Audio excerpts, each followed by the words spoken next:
41. There's always been a lot more riding on Metro Transit than people. Like hundreds of careers with competitive pay, training, opportunities for overtime, and real benefits that really benefit your family. But hey, right now there's even more. A $5,000 signing bonus. We are hiring everyone from Metro Coloride, Metrobus, and Metrolink operators to electricians and mechanics. Learn more at workatmetrostl.com and ride on to a real future. Workatmetrostl.com. I mean, what the hell is going on? The Ryan Kelly Morning After. KPNT-FM, HD2. Collinsville, St. Louis. Cuts of the Week are brought to you by Bertarelli Cutlery. Visit them on the Hill or online at bertarellico.com. Cut 1. Plowhawk, when you would meet a woman, and of course you're a man in love, but when you would meet a woman and you're carrying the girth you're carrying, is that something that you bring up, or is it just a little treat they discover when you bed them? I think it's a treat they discover, but I think females are smart enough to know the bigger the hog, the more confidence you have in conversations. BDE. Do you think that's a real thing? Yes. Oh, 100%. Jackson's involved in the conversation. Yeah, when you go in there not having to worry about fully what you look like and what you're saying, because you have the hog to back it up. Right. Doug, you have the hog to back it up. By the time they find that out, New T-shirt. aren't you past the point of no return? Well, if they find out you got a 2-inch wiener, you got a whole nother thing coming, and that's, that relationship just started over again. Cut 2. I will take a 5 on 11. Yeah, even though I'm not even coming close to hitting driver. I'm probably hitting like a hybrid or 4-iron. That incline, man, that second shot. Doug, it's the green. You want to hold that green? You want to two-putt that green, Jack? Okay, have fun. 11's the hardest on the course. Number 11. In terms of, we're talking about number 11. Yeah. Okay. Where's Normandy? 11, Doug, yeah. And for somebody that cuts the ball like me, you don't have a lot of room out Let's there. pull up Iggy's tee shot. Do you think everyone listening to us now lives at Normandy Golf Course and knows exactly or has any idea what you guys are talking about? On one, you need to get it dead center fairway. Yep. That's the key on one. That's so much different than all the other courses. The lack of self-awareness in here is driving me nuts. We got the Blues now in 4th place, threatening to not make the playoffs, and I'm supposed to worry about what shot to hit on the number 10 hole at Normandy? I'm not! Oh, and here's a tip. Try to hit it straight. Really? Thank God for this kind of advice. Cut 3. Well, I hope somebody heckled the hell out of Tiffany Haddish's next show at the White Castle. She's performing at White Castle. You don't like her, do you? The Hollywood Reporter listed Tiffany Haddish among the 100 most powerful people in entertainment in both 2018 and 2019. No, she's a has-been. This is 2022. It's She's got a lot of explaining to do now for dramatic fall of the White Castle. Where is she in 2022? You can't make that comment if you're not in the top 100 in 2022. Guys, we need a poll on the Twitter tweets to see who has heard of Tiffany Horseradish, because I know I haven't. That's from Hammerin' Hank. Tiffany Horseradish is a great name. I had to look her up to see. I had to look her up and see as well. Cut. I'll leave it at the 4. FYI, parallel polyamory is different from the don't ask, don't tell policy that's sometimes practiced in open relationships. You says, in parallel polyamory arrangements, all partners are aware of the other partner's existence. They just have no desire to meet or hear about each other. Okay? You understand the difference there between that and the kitchen? Not really. I've kind of tuned some of it out at this point. I can't take any more of this!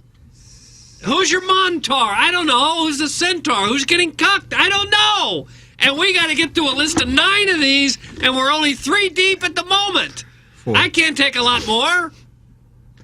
And now, there's going to be some kind of quiz about this when it's over? Yeah. I'm getting confused. I can't follow any of it. I haven't listened in like 5 minutes. I'm locked in.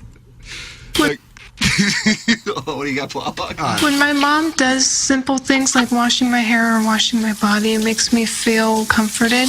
Cut 5. When they see me get into a 04 CRV, I'm not buying the 2022, Hemi pickup truck with, a lift kit. That kind of showed that you're already well below the curve in the penis size. Oh, really? Yeah. Is that right? Mm-hmm. So somebody with a new pickup truck is likely to be he's 4 inches. Probably getting cucked.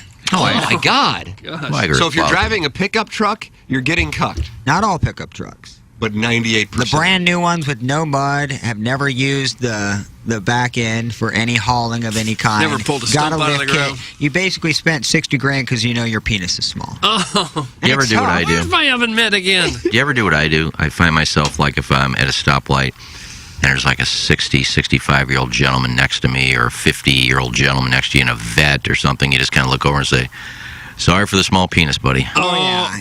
I don't buy that. Tell. Those are the guys that can afford the Corvette. They're just What's making a Corvette up now, for, they're making up for their lack of size by buying cars and like me, ladies, they're making up for the small penis. Cut. 6. I've got a Blues heavy lineup in my fantasy hockey. I've been in first place most of the year. No. Last 4 weeks, I lost 3 of them, and I finished in second place in the regular season. I was in first almost all year, and the Blues go on a scoring drought. They can't score anything. My fantasy hockey team has been knocked out of the lead, and I'm tired of that. But you're having fun, at least. Well, I was when I was winning. Why don't you get drafting with your heart? I lost 3 of the last 4. Sounds like you're about to smack the leader. I had like a 3-game lead. And those were the cuts of the week. Hey, this is Tim McKernan. I am here with a wonderful sponsor of TMA, and that is Longo Biggs Injury Law Firm. And this is something that I experienced, as a matter of fact, years ago. If you get a call from an insurance agency, if you were in an accident, they are not necessarily working on your side. Isn't that right? Yeah, Tim. I mean, in almost every case, there's going to be an insurance company involved. You know, they typically insure whoever caused the injuries to you by the person or the business that caused it. And unfortunately, from the moment your case begins, the insurance company is actually working against you, trying to minimize their payout. You might get a call from like somebody who seems like to be a really nice person who's just trying to see how you're doing, but their goal is actually to get some information out of you to turn around and use it later to show that you're not as hurt as you actually are. Insurance companies have specialized systems and thousands of workers who follow a playbook to pay you as little money as possible when you're hurt. This is Doug Biggs, and my injury law firm hates insurance companies and their deceitful tactics, and we'll make a fair fight out of it. Visit our website or Google Longo Biggs Injury Law. The choice of a lawyer is an important decision and should not be based solely upon advertisements.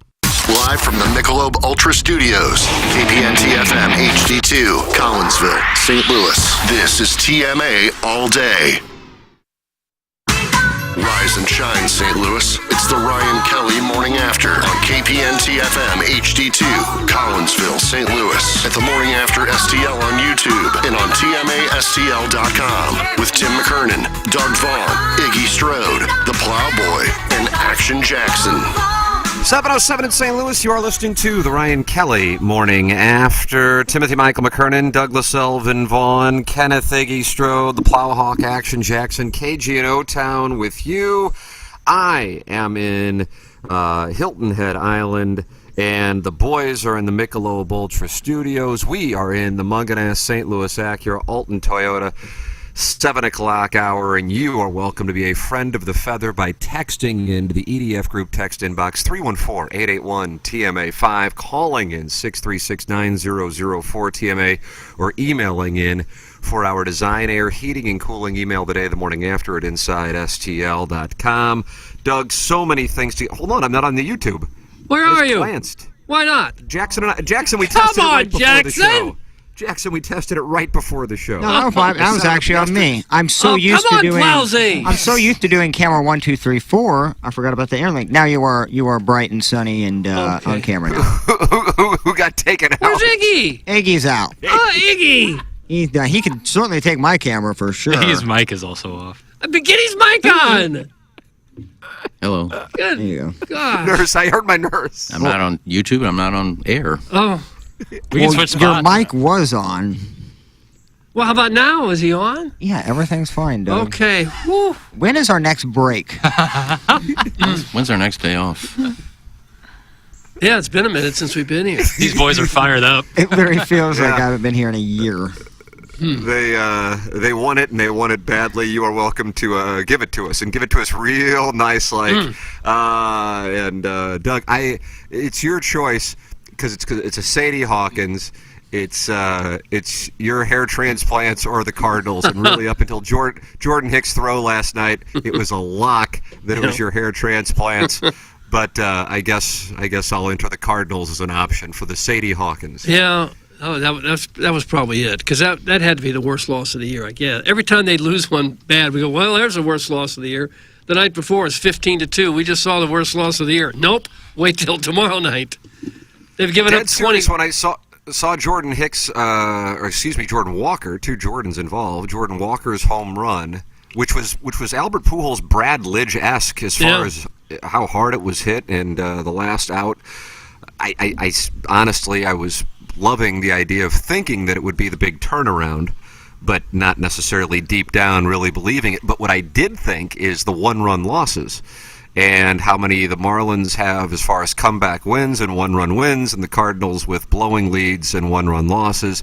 And I thought to myself, if I had any money in my offshore account to wager, I would immediately be moving over to said site and live betting the Marlins. Didn't expect, however, it to go down the way that it went down. That was the 2006 Detroit Tigers. Here is Chip Carey's call of the Cardinals' stunning loss. Oh, sure. Hit the lever, Plowsy. Now his 1-2 pitch. Runners take off. Little tapper in front of the mound. The runners will advance. Double clutch, and he threw it away. Down the line. One run scores. Gurriel around third. He's going to score, and the Marlins walk off. Unbelievable. Sounds like the Marlins announcer. Well, he's a fantastic announcer. He just left. His call of Jordan Walker's home run was outstanding. I don't know if we have that. That was a damn good call. Well, those throws like the one Hicks made, they always tell you to make a firm throw. Don't lob it, because you change your throwing motion completely. I'm not saying he throws it 100 miles an hour, but you can't lob a throw or you risk that very thing happening. And apparently, I never really saw it watching live, that the guy took off from second with the pitch and was rounding third, and that Hicks actually should have either come home with it to get the tying run or to go to second with it to keep the go-ahead run out of scoring position. So really, he made two wrong decisions than before he made the lob throw to first base. Well, the runners were going, so he had no shot at getting the guy at second. Maybe not, yeah. Somebody's got to be yelling at him. I guess probably they were yelling at him. I think they were yelling at him to go home. Home, yeah, they were yelling at him to go home. But even if you throw it to first, you got to throw it. Right. You can't lob it. But, Doug, that very throw is how my career at St. Louis U High ended. I don't know how many times I did that as a baseball player. Now it was from second base, whereas for whatever reason, that easy play, I would either throw it into the dirt or I would throw it over the first baseman's head. And so that was like a PTSD moment when I saw Jordan Hicks do that. Yeah. And I go, oh, God, I've seen that before. It's one of those things, you have so much time, your mind starts running around, and you just overthrow it. And I'll be curious to see if/when he gets that opportunity again, if that rears its ugly head, because it is a form of the yips, and it is a mentally torturous thing. Yeah. I don't think it was a coincidence that the Detroit Tigers had it happen. Granted, it was a variety of different players. Verlander might have done it twice in that series, but other than that, I believe it was just a bunch of different guys, and it gets into your head. And I agree, Iggy, with your observation that I don't think second base was an option, but I do think home plate was an option, and I think that may have played a role in the mental distraction.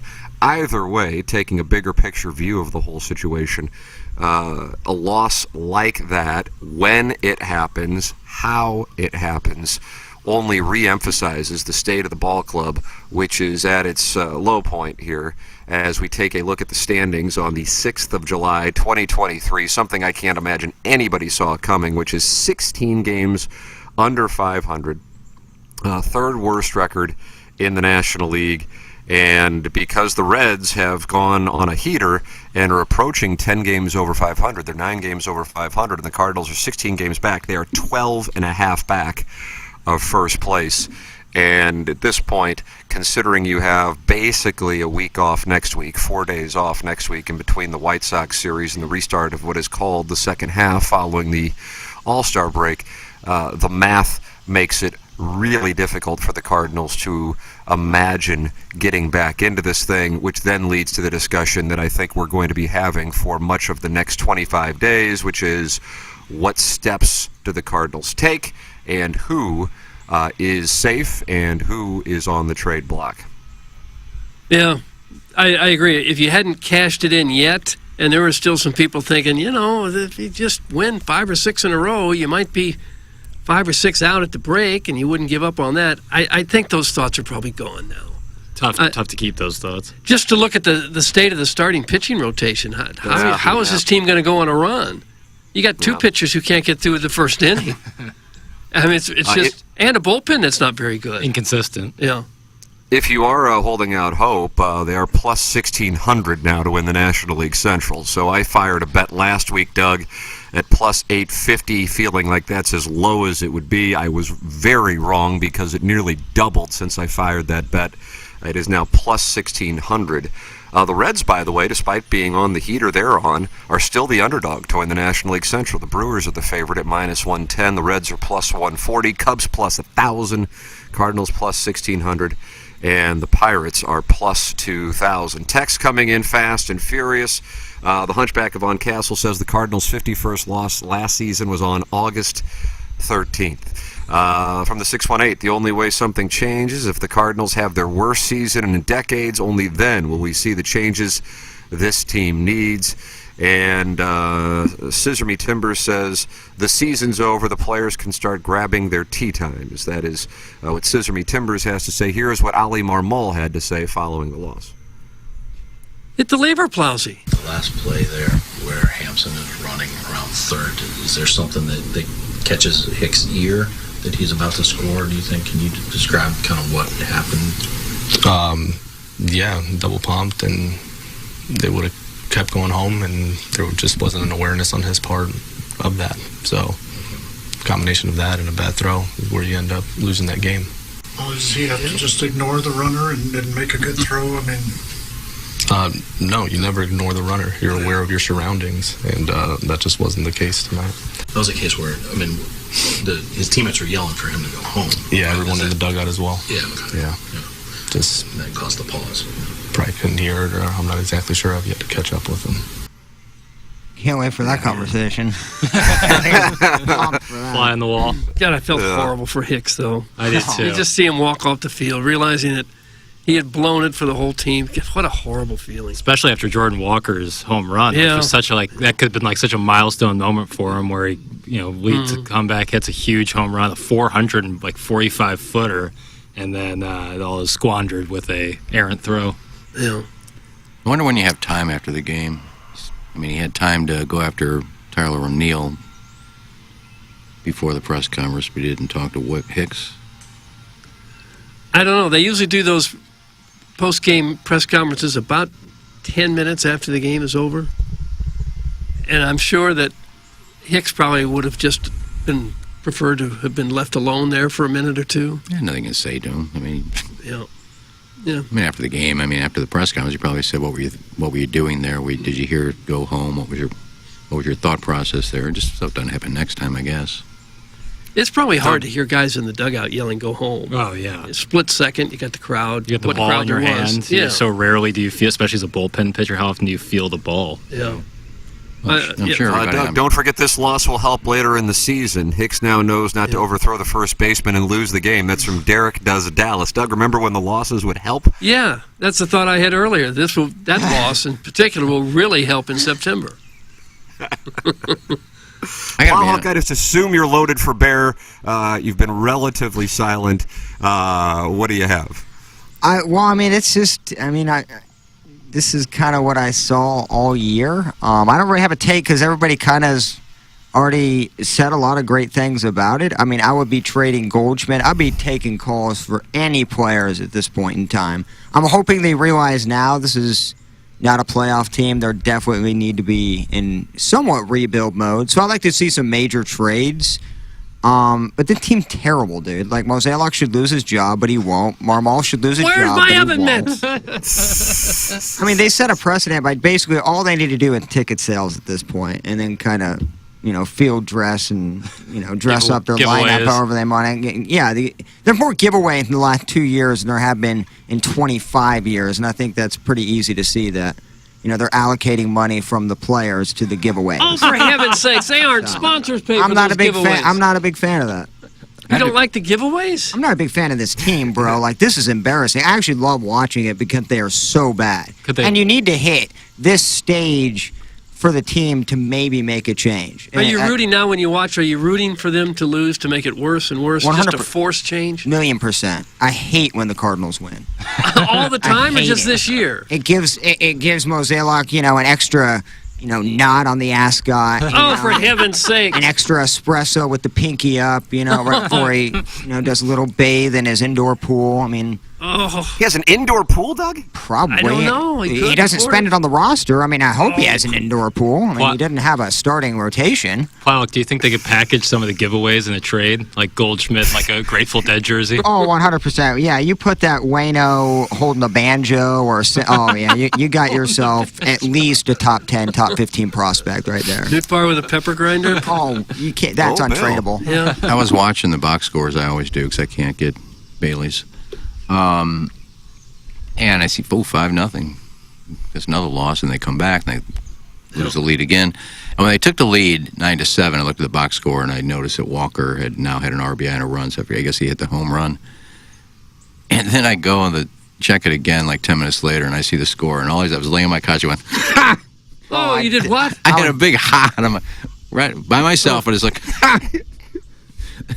The box score with Iggy, I looked at the box score and it didn't really explain how, I'm looking for the game-winning RBI, I'm looking for something, and it doesn't really say the game-winning hit, so I actually went back to, and that's when I figured out the clip was out there. Well, I saw that the highlights don't come up team. to like an hour after the game. You don't get the last highlight.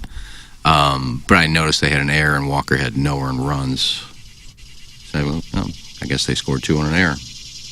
The throw, I'm watching Hicks, it. I'm watching it right now. That throw wasn't even close. No. Goldie couldn't even jump to grab it. Goldie didn't even attempt to jump. I mean, that thing was 5-10 feet over his head. Well, as it stands right now, they'll have the 4th overall pick in next year's draft. We were talking about that. LSU or Vanderbilt must have somebody who can help this ball club. LSU got 2 players going to the top 5. That's this year, though, right? Correct. Right? Oh, yeah, you're right. So we gotta wait another year. Yeah. I got to be honest with you. I didn't even know Dakota Hudson was on this team. Well, he was until this weekend, and then he came up and... I mean, I didn't even know he was in AAA. Yeah, he's still around. Where do you think he was? I don't know. Still with Oakland? Wherever he was. Still with Oakland? I thought they traded him. No. I really didn't know he was on this team. They traded him to Oakland and recalled him. Oakland is basically a AAA team. He couldn't make the Oakland squad. I thought they traded him. I didn't know he was still on the team. What makes it better is the Mozeliak 2 separate times he's been interviewed the last month and a half, I think, and instead of owning up to anything, which is that's the last thing he does. He will never say he had a bad signing or they're having a bad year. It just he doesn't do that. But he does say the fans need to be patient a lot. He shoves that down our throats every single month. Where did he say that? Did he do an interview? No, not recently. I said in the last month or two, he has said twice that patience is key. We need to be just be patient. I think that is just insane to talk about when there are clear holes in the team, and this is obviously before it now has all unraveled and fallen apart. But I don't know. He's just condescending, and I think he deserves this type of season. Thoughts on the Cardinals, please send them in. 314-881-TMA5, EDF group text inbox. How about this situation? Storms in the St. Louis area, and some people still without power. And it's been, 4 or 5 days for a number of people in the St. Louis area. And this can affect residences along with businesses. EDF Group's bread and butter is and are UPS systems, which is uninterruptible power supply that keeps critical IT and data center power from ever seeing an outage. Their specialty was keeping it up in the dark. Doug, keeping it up in the dark. That's the power. Caller Buzz likes to go fishing in the dark. EDF Group likes to keep it up in the dark. And that's the EDF Group, sponsor of our text inbox and loyal sponsor of TMA. Check out their newly revamped website, theedfgroup.com. If you are dealing with power issues or concerned that you don't want to go through that once again with your power going out and your data at risk, your network at risk, go to the edfgroup.com and take a look at each of the 3 divisions they have to offer. The most experienced data center and critical facility service provider in the St. Louis market. It's the EDF Group, sponsor of our 7 o'clock hour. And we have a new sponsor here on TMA, and it is a great sponsor. This is the sponsor I was telling you guys about last month that I was visiting when I had to delay my Michelob Ultra J. Randolph Jr. Fan Page Club Championship match. And that's because I was visiting this incredible facility, and that is the Illinois Recovery Center, the new premier inpatient substance abuse facility in Swansea, Illinois. When it comes to the disease of addiction, getting help should not be as difficult as it currently is. The Illinois Recovery Center's mission is to be the receiving hand in the community when someone seeks help. The IRC delivers a comprehensive system of care that welcomes both the individual struggling and family alike. If you or someone you know wants to learn about the Illinois Recovery Center, please call 888-472-9559 or email info@illinoisrecoverycenter.com. That's illinoisrecoverycenter.com. And once again, the phone number is 888-472-9559 or check out illinoisrecoverycenter.com. We welcome them aboard and have gotten to know some of the people involved with that. I had no idea. We talked about this a little bit on the show, the lack of help centers for people in the Midwest in particular. Some areas of the country have a plethora. St. Louis and the metropolitan area does not. So if you or someone you know, someone you love is dealing with addiction, check out the Illinois Recovery Center at 888-472-9559 or email info@illinoisrecoverycenter.com and check out the website illinoisrecoverycenter.com. Doug, our title sponsor of the program's name is Ryan Kelly, and he's online at thehomeloanexpert.com. Thehomeloanexpert.com, Jack. That's where he is, and he'd like to help you buy a house if you are in that market. If you're thinking of buying a home this year, the process not as complicated as you think with the Home Loan Expert. They make the pre-approval process so very easy. So get pre-approved today, the very day you call in, and they'll also provide a lower rate with a 10-day closing guarantee. That's pretty sweet. You know, lenders around the area, they have different rates. You need to rate shop. The Home Loan Expert's rates cannot be touched, and certainly his service is beyond reproach. I've refinanced twice through Ryan Kelly. I know all about him and his staff, and I'm telling you, they are the best. Also, he loves to take care of the veterans. He's got that hero loan for the veterans where they can buy a house with zero money down using their VA benefits. The website for that is theheroloan.com. And as always, if you're looking to refinance, get a little cash out, pay off those credit card rates, Ryan Kelly and his staff do that better than anyone. The website again, thehomeloanexpert.com. Thank you, Ryan Kelly. Thank you, Sir Mortgage. There it is. It is the Michelob Ultra Studios, one of the studios in South Carolina, the other studio in Creve Coeur, Missouri. And Michelob Ultra is the sponsor of both studios, no matter what state we're in. 95 calories, 2.6 grams of carbohydrates. It's Michelob Ultra, sponsor of the Fan Page Club Championship, heretofore known as the J. Randolph Jr. Fan Page Club Championship. Doug, do you have the Final Four at your disposal? The Final Four? Of the J. Randolph Jr. That's Fan a Page Shishawali Club event. I don't have. No, I haven't looked. I haven't seen. How many in the Final Four did you have in your office pool? You had. I don't have an office right? pool. And the only one you didn't get was you thought Jackson would be in there, but then he lost to Tim Rendelman. I have picked Guy. I have picked Guy to win the whole thing. He's in there. Is he in there? He's in the Final Four, so you're looking good. Oh, he won his last match. I don't know if that's the final 8 or 4. Well, who else is in it? I don't. He's in the Final Four. Who's monitoring it? I don't get the brackets. Sean Barnes. Sean Barnes, head professional, Gateway National. I was texting with the Pope, who was going to play with me on Friday when Jackson backed out because of quote-unquote affordability issues. Oh, but Doug, don't worry. He decided to play and once again was profitable. I think Jackson's setting up a side industry, which is playing golf with me. Except Stephen Wildwood got the money, right? 75% of it, yeah. 75% of the winnings. Jackson was free rolling. Yeah, really freed me up. But I believe Todd Callahan played on Friday, and he played against Gautier. Doug, do you say Gautier or Gauthier? I'd say Gautier, if I ever said it at all. No, he's not a golfer. He is a golfer. Is he? Okay. I Yours? did not know that. Who are we talking about? I don't know. The guy used to do a show with Ron Gautier. He played golf. And he's in the Fan Page Golf Championship. I haven't seen him in like right? 8 years. Is he back playing? I don't know. Well, if he is, he's playing Todd Callahan.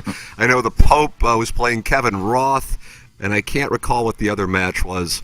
I'd love to have the bracket, but we didn't bring it down here. We should have. That's in hindsight, that was a mistake. It should be out here. We'll take a picture. We'll take a picture and send it to you.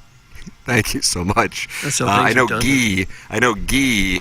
Well, no, Sean sent me the updated bracket, and Doug, the Elite Eight is as follows. I know Guy won. I know he's in the Final Four, and that's exciting. This is fun because he might win $2,500. He'll win the whole and I don't know thing. if Guy's gonna chop it up. Kevin Roth was playing the Pope. I don't know if they've played. Guy won his match. Danny Grskowski was playing Dogtown Tie. Who was that? That's Rolls the off one the I forgot tongue. about. Grskowski's It does. That's correct. That's exactly how you pronounce it. Against Dogtown Tie, and then Ron Gautier against Todd Callahan. There's your. Those are your matches. Right. And Doug, you went out there and watched the Gautier and Callahan match, and what stood out to you about Callahan? I didn't watch nothing. What was he wearing? I don't know what he wore. I'm not interested in it. I'm not watching it. It is a Shishwali event in its very nature. I didn't watch it, nor did anyone else. There was no gallery. There was no crowd. There never is there? This is disappointing. Yeah. Well, the Cardinals are about to get a huge player with the number 4 overall pick. I'm looking at the 2024 mock draft, Doug, so we're looking good. You're hijacking this conversation. No. Well, okay, let's hear it. Who they going to get? No. I'm just saying. I'm just letting you know. I kind of got lost in these mock drafts, but we're going to get a player. Who? Clip that off. Who are we going to get? Apparently, a great two-way player. Two-way. Tony? Two-way player, Jack Otani. Caglione from Florida. Apparently, he's a pitcher and a big hitter. Yeah, I saw him in the College World Series. Yeah, he's a big hitter. That's who we're going to get next year. We're going to build around. We're probably going to get a injury-riddled starter who's 24. Oh. We're in a 5th year of college. You're not high on the ball club. I love this ball. Let me ask, because my favorite version. I probably could have looked this up, and I said I'm not going to. That's my favorite segment. That's my favorite segment. This changes of topics We are are giving me peppered with whiplash. questions. No, it's baseball related, Cardinal related. Wasn't Schumacher on the team? Wasn't he a bench coach when they hired Marmol? Wasn't he still here? Yeah. Okay. Just want to make sure. Now, what's the hidden message in that little remark? Well, he was available to be a manager, but they went with Marmol, and now he's got the Marlins about 15 games over 500. Ew. And if you look on paper, I think most people would say the Cardinals on paper have a better roster than the Marlins. You would have thought before pitching the season. staff-wise, I don't know about that. No, pitching staff sucks. You have a Cy Young winner and a number of damn good pitchers. I realize they're not household names, but Luzardo, Garrett, Perez, Alcantara. They bring in some relievers that just might be throw missing. heat. They got some great relievers, big lefties that just really throw smoke. Compared to the Cardinal bullpen, who do you trust in the Cardinal bullpen right now? If you had a one-run lead, who the hell would you bring in? Burleson? Burleson. I don't know. We got to save all of our young arms, though. Yes. Statistically, they have The the worst Marlins, pitching by in the way, have the National League. second best record in the National League. Yeah. How about that? And 9,000 fans. And 8 games out of first place to show you just how dominant the Braves are. At 30 games over 500. The Braves now have a better winning percentage than the Rays, despite the Rays starting the season the way that they did. And the Rays have lost 4 in a row. Meanwhile, the Marlins are 51-37, Braves 58-28. And the Reds, the National League Central was a punchline, and justifiably so, but the Reds are approaching 10 games over 500. And the Cardinals are now at 16 games under 500. Doug, over-under on wins this year, 75.5. Where are you going? Oh, I'd say below that now. Yeah. I'd say below because I think they will begin to dismantle the team and probably possibly be worse in the second half than they were in the first. I was thinking of that Braves team. They've probably got 6 or 7 guys who are top 20 players in the National League. I mean, they are loaded. Some of the talent that the Braves have. Is it going to have 40, 50 stolen bases already? Something like that, yeah. Austin Riley's great. Sean Murphy's great. Ozzie Albies having a big year. Spencer Strider's a top-notch pitcher. Strider's nasty. Just got a loaded roster. Cardinals, not so much. When you've got the worst pitching in the league, you could have an all-star. You could have the National League All-Stars in your starting lineup, and you wouldn't win a division with the worst pitching in the league. You just can't give up the runs that they give up is just astonishing now. The Liberatore Why do you hate 1/3 of an inning start? Yeah, I was about to say, Liberatore gotten out. I'd like a little more length than that. When I watch him pitch, it looks like he doesn't have a clue where the ball is going. He was putting them right down the middle last night. Yeah. Just right down the middle. And there was a picture. Randy Arozarena, meanwhile, is thriving in Tampa, Doug, in case you're wondering. Starting outfielder. It's unfortunate that he was able to get a signal from the Braves clubhouse because that Instagram, from my standpoint, was the reason for that one. Now, it wasn't the only move that you look at over the last decade and go, what was that about? But that one specifically stands out because this was the year that Liberatore, considering the lack of depth of the Cardinal pitching staff, needed to and was supposed to have some form of an arrival, and I realize he was pitching on short rest, but still, he has not been effective in the vast majority of his appearances this year. Yeah, another guy the Cardinals didn't want, Adolis Garcia, is leading the major leagues in runs batted in. I'm telling you, I told you this about Liberatore, like his ranking just went down each month that he's been on the Cardinal roster. We got him, and he was the 13th best prospect in baseball, and now I don't believe he could be a top 100 prospect. Like that, it just... Our development, everything is wrong with this organization. Oh, no. Everything. Is it the ascots you don't like? Oh, dude, I'm telling you, when you have a GM that dresses like that, or a president of baseball dresses like that, you are the laughingstock. Oh. You can't find the mark at the table, you are one. So, I'm sorry, but... And I sent it to Plowsy, but I saw it going around yesterday, just reminding people when Mozeliak was asked in the offseason, your chance of going after a starting pitcher, his response was, we have 6 starting pitchers. Yeah, they're the condescending little attitude that people hate and that I cannot stand. It's just run its course, Doug. You can't say it's been horrible. But no, you could not say that. Cannot at all, I agree. But it's run its course. This little experiment that they're doing of signing terrible players to really high contract is not working. That was an experiment? That's an experiment. I mean, our $11 million a year reliever just gave up 2 in 2 innings, or 1 1/3, or whatever he pitched last night. It just they don't like to go after the big fish, so they overpay for the minnows, and they just get their asses kicked. I mean, like it's just Steven Matz? insane. And I'm sure they would... We didn't want Zach Wheeler, so we went after Steven Matz. Max Scherzer was basically begging to be on the Cardinals. Doesn't get signed here. Wins on 3 Cy Youngs. We trade every valuable piece of property we have here. Only thing we have successful in Ballpark Village. Oh. They would tell Hoosier you, Fest. look how much money the Mets spent, $600 million in the offseason. They don't have me back for another comedy tour. I will take it. Oh. Now, Tim, what do you think under Mozeliak? I mean, they've had success, and I can't remember the last time this team had a rebuilding year. What do they do toward the trade deadline and off season? Do they just start trading big pieces and get prospects? Because that would be a rebuild, and this team is not rebuilt the last time I remember. Or just unless Arenado would okay a trade, which I'm not sure he would. I would imagine that they would not trade Arenado unless he is unhappy and wants to go. But even then, he is a value, which just shows how him not opting out was so incredibly surprising, valuable. I would have to think it bothers him what they did this offseason or what they didn't do this offseason. Because, again, everybody was talking about the Cardinals starting rotation going into the season. This is not results-oriented. That was a topic of conversation, and the Cardinals' answer was Jack Flaherty, which was just so surprising to me, but whatever, that's what it was. Goldschmidt, I don't know on him because I think he's very comfortable in St. Louis. I don't know if he would enjoy going to take your pick of the coasts and, some of the crap that can come along with that, but at the same time, he's going to be 36 in September. He's up after next year, and he's not won a world championship. I don't know where he is on that. He would have to okay it.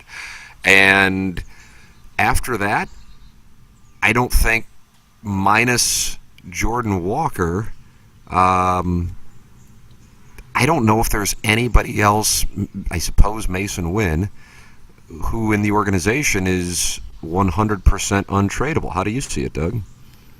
Yeah, I think they would listen to offers for just about anybody at this point. I would think they have to, certainly the guys that are up at the end of this year, which includes Montgomery and Flaherty and Hicks. I mean, you would think that you could get decent players for all three of those guys. Somebody that's either just now on the scene in the major leagues or a really top-notch prospect, you would think, and you're going to lose them anyway.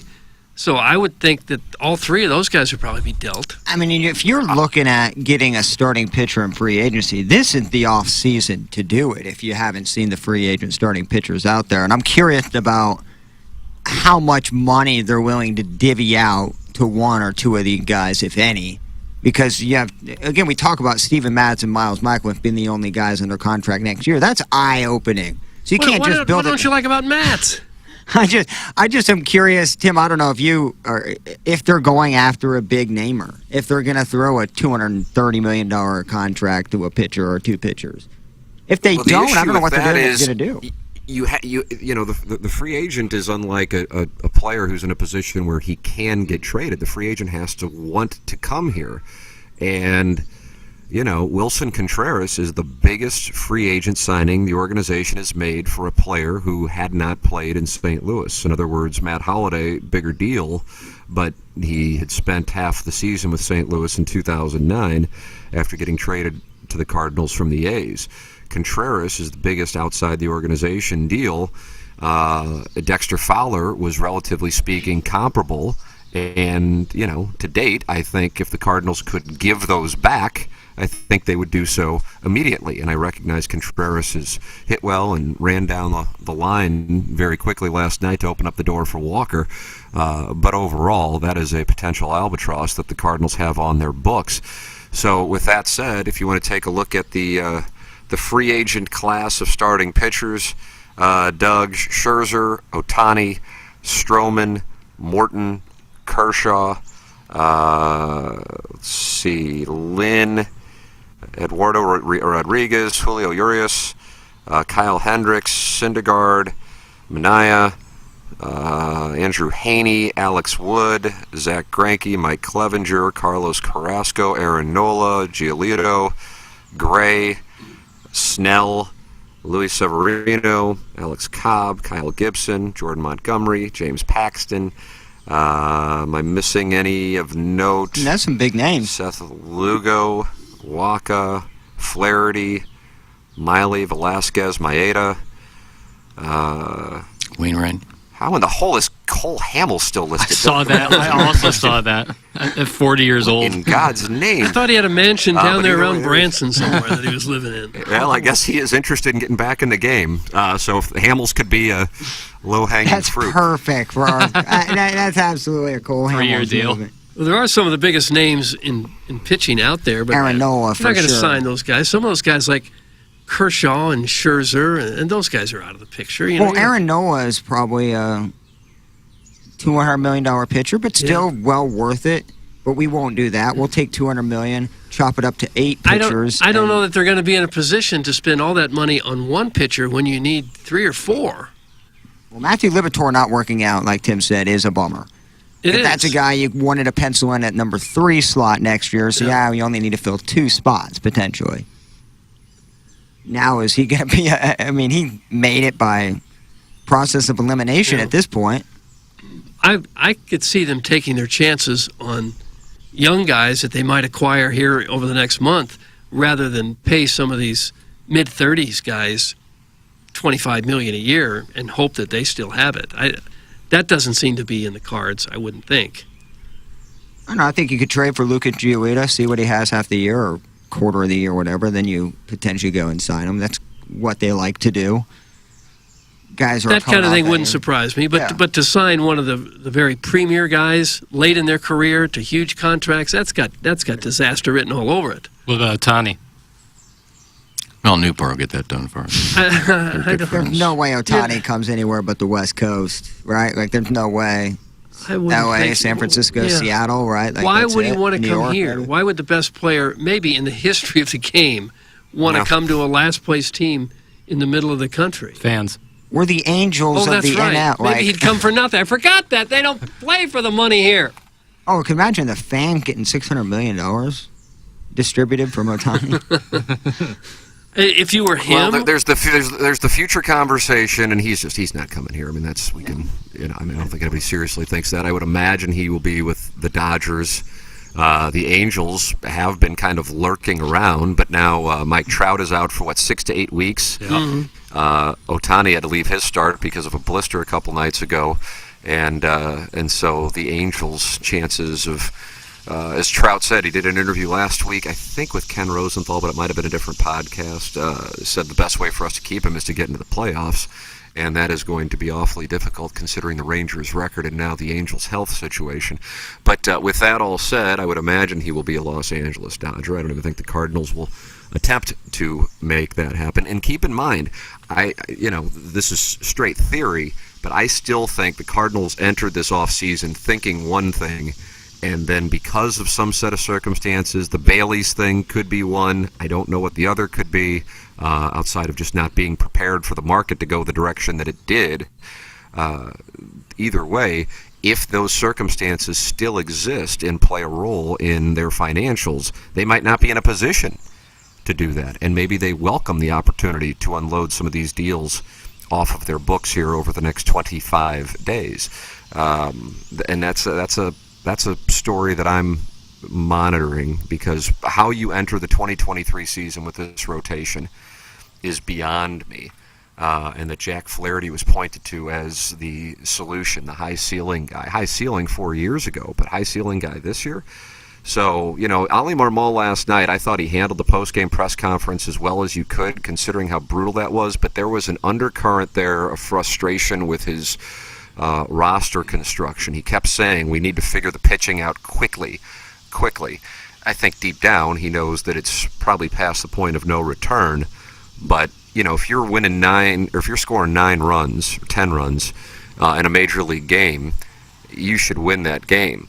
But if you're starting games and you are in a hole like the Cardinals have been the last few nights, you have the Wainwright debacle, you have last night with Liberatore going through a third of an inning, then they go to Hudson, then they go to Steven Matz. I mean, that's just awful. But guess what? 3 of those guys were 6 of the pitchers that we were talking about at the beginning of the season as being in the Cardinal rotation. So that wasn't break glass for emergency. That was what we were told was going to be part of the rotation, along with Michaelis, Montgomery, and Wainwright. So they just didn't do anything this offseason to tend to the starting rotation. And for the life of me, I don't understand it, but here it is, and it's a brutal thing for a fan base when the fan base saw the problem coming, and that's exactly what plays a key role in a season that we really haven't seen like this, certainly in Bill DeWitt's tenure, and the only other one that would be comparable would be 1990 when they finished in last place.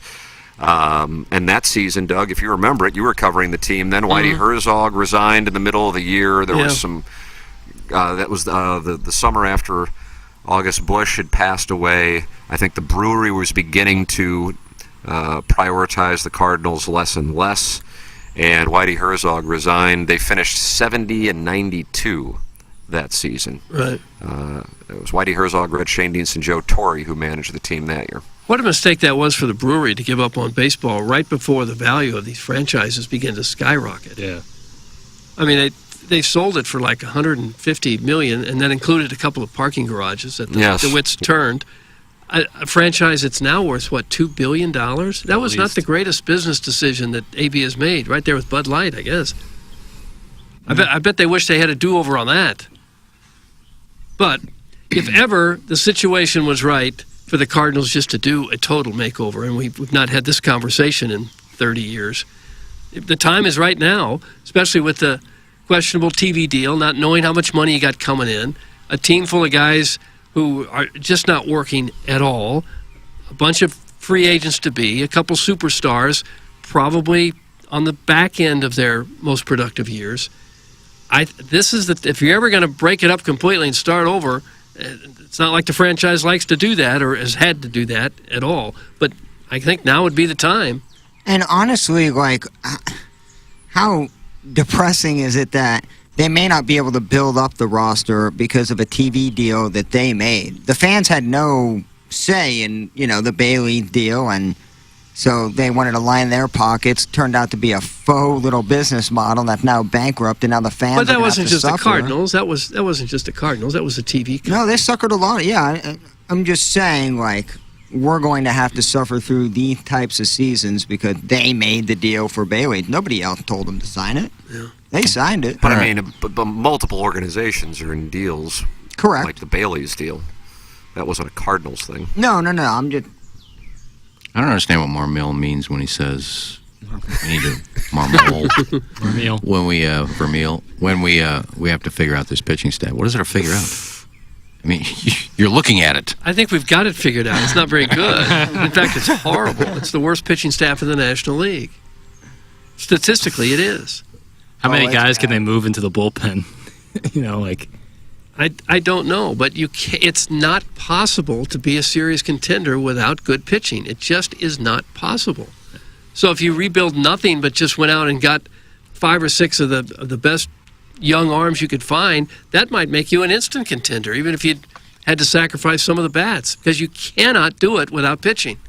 The issue is the same group of people who played a role in this roster construction are at the moment still in place for the next roster construction. So what the fan base, and in particular the person who matters, the owner, the chairman, has to decide is, do you want and do you trust John Mozeliak and anybody else on the staff who you may be questioning to handle the reconstruction of this roster, because they're the ones who got you in this spot in the first place. And that is a big question from my standpoint as well. You might be comfortable selling assets, which I am. I love the idea of doing it. I think the fact that they weren't able to or didn't do it in 16, 17, and 18 has come home to roost in 2023. And you can make a case, in a sense, 2021 before the win streak. And if it weren't for what really was a mathematical phenomenon in Albert Pujols' second half last year, how good was that team going to be? Keep in mind, they didn't trade for offense, which wound up dooming them in the postseason. They traded for pitching with Quintana and Montgomery, and they happened to get Albert Pujols' miracle second half being the best bat by the time they got to that brief series with the Phillies. But this is the same group of people that's going to construct your rebuild, and do you trust them to do it? And also, when the Cardinals fired Mike Matheny 5 years ago, almost 5 years ago to the day, we're approaching that anniversary, Bill DeWitt talked about the standard for the organization and said that this is not an organization that settles. So, all right, this is beyond settling. This is as bad as it's been in his tenure. And so what action is he willing to take over the next 25 days, and then in particular this offseason? Your thoughts are welcome. 314-881-TMA5. That is how you can text into the program. You're welcome to call into the program, 636-900-4TMA. And, of course, email in for our Design Air Heating and Cooling email today. Design Air is online at designairservice.com. When it is hotter than the fires of hell, you need Design Air Heating and Cooling to come out and save the day. I have had so many people over the years send me an email or send me a DM telling me about their experiences with Seth Goldcamp and his staff, and they truly come out and take care of business quick, fast, in a hurry. And in the St. Louis summer, that is absolutely necessary. They did it with my in-laws just last week. So grateful for the kindness and customer service of our email sponsor, the official HVAC provider of TMA and the Tim McKernan Show podcast. It's Design Air Heating and Cooling online at designairservice.com. Iggy, Mungan Ass is the sponsor of our 7 o'clock hour online at stlouisacura.com and altontoyota.com, the official automotive provider of TMA and the Tim McKernan Show podcast, presenting sponsor of Balloon Party. And you are going to be out there this Saturday. Let the audience know what the good word is. This Saturday, I will be at St. Louis Acura Munganess St. Louis Acura right there on Manchester Road. I'll be there from 10 to 3 is when I'm scheduled to be there. I could be there till 4, 5, 6. I may You got a couple of sales. close the place down yeah. if I got enough people out there want to say hello and buy some cars. So come on out. Not only are you going to support one of our great sponsors, but $200 for every car sold will go to the Megan Meyer Foundation. So you're going to help a great charity too. And you can probably get an autographed picture of me. I don't They're not going to want that. I don't think I'll turn anybody down, but you never know. Distinct possibility that you could. You never know. I may just say, There could be too many requests for you to get to. I don't want to give you one. Get in the back of the line. You don't butt up. Yeah. So yeah, come on out and look. The Acuras are just gorgeous cars. So you may be thinking, I think I might want a new car. I don't know. Just come out and look at it. Because when you see them and you talk to the sales staff, you'll buy one. So come on out Saturday, 10 to 3, Munganess St. Louis Acura. Come on out and buy a car and get a picture. They got great used cars out there too. They Great do, selection. and their used cars aren't like hoopties. They don't sell hoopties. No. Their used cars are like 22s. Oh yeah, fantastic. 21s, 22s. So come on out. Great selection of cars, great salespeople, great staff, great everything at Munganess. Come out and see. Clayton will be there. Do you think some Peter of the will other be there. salesmen are concerned that you might outsell them on Saturday? No, they don't. I'll give them the commission. I don't want any commission. So if I sell a As long as car, the station makes money, Doug. yeah. Right. If I sell a car, all the salespeople put your name in a hat, and then I'll pick one out. Oh, Peter Munganess, you get the commission. I'm sure that system is definitely what they're looking for. You're going to tell Peter Munganess how the commissions are doled out at Munganess Yeah. Acura? Is that how this Well, I'm going to works? tell them I don't want the commission. If I sell a car, I don't want the commission. You guys figure it out yourselves. I didn't think that they were going to write you a commission check. No. Iggy sold another one. That's Maybe you'll sell so many that you'll want out of the radio business and become a car salesman. I'm not a salesman. It's easy to sell Acuras, but I'm not a salesman. Why not? I'm just somebody says, I said, hey, I got a good deal for you. You know, I can get you 6 weeks. I'm not interested. Okay, bye. I walk away. I don't know how to sell. Nice. Huh. Well, they're looking forward to that. I know how to sell Acuras. It's though. this Saturday at I said Munganess Acuras I St. can Louis sell. Acura. Other It has stuff to give I them a can't lot of sell. hope that you're going to move a lot of vehicles this Saturday. I just said Acuras I can sell because they sell themselves. They're such great cars. They actually do sell Like them. if I was working a radio station as a salesperson, I couldn't do it. No, but at a car dealership, people come to you. You know they're already interested. You don't have to just knock on a cold call somebody and say, hey, you want to buy a car? They're interested just to come to you. Well, if I was going to get a job as a salesperson, it would be at Munganess. Yeah. Always be closing. Mm-hmm. Coffee is for closers. Put it down. You are welcome to give your thoughts. Email in Design Air Heating and Cooling email of the day. That comes your way at 9:45. Munganess presents Balloon Party, and if I am not mistaken, today is a very special edition of Balloon Party. Doug, you won't believe what is in store for the 101 ESPN audience. Jackson, why don't you tell the people? Yeah, so from 10 to 11, you will hear myself, you'll hear Matt Rocchio, Andrew Marsh, and then Grant Francis on the ones and twos. The producer party Love Grant. on 101 Really? ESPN. Love Grant. That's quite a little lineup. Yeah. Yeah, it's a little squad. And, I honestly, when I was doing that deep tease, I thought the Plowhawk was in. Yeah, I was going to say I really Plowhawk did. got the I short really axe did. there. When I left St. Louis, I thought it was a Plowhawk Thursday on Balloon Party, and I'm not saying I was going to tune in live, but I might have been podcasting later in the day. it's no Plowhawk. It's Strict rules here. I think it's a smart play. I would have really liked to ream Mo's ass today. Oh. But I think it might be best for that station that I wasn't in any way affiliated I with think my you would have become a god by 11 o'clock today. That's what I could have gave some takes.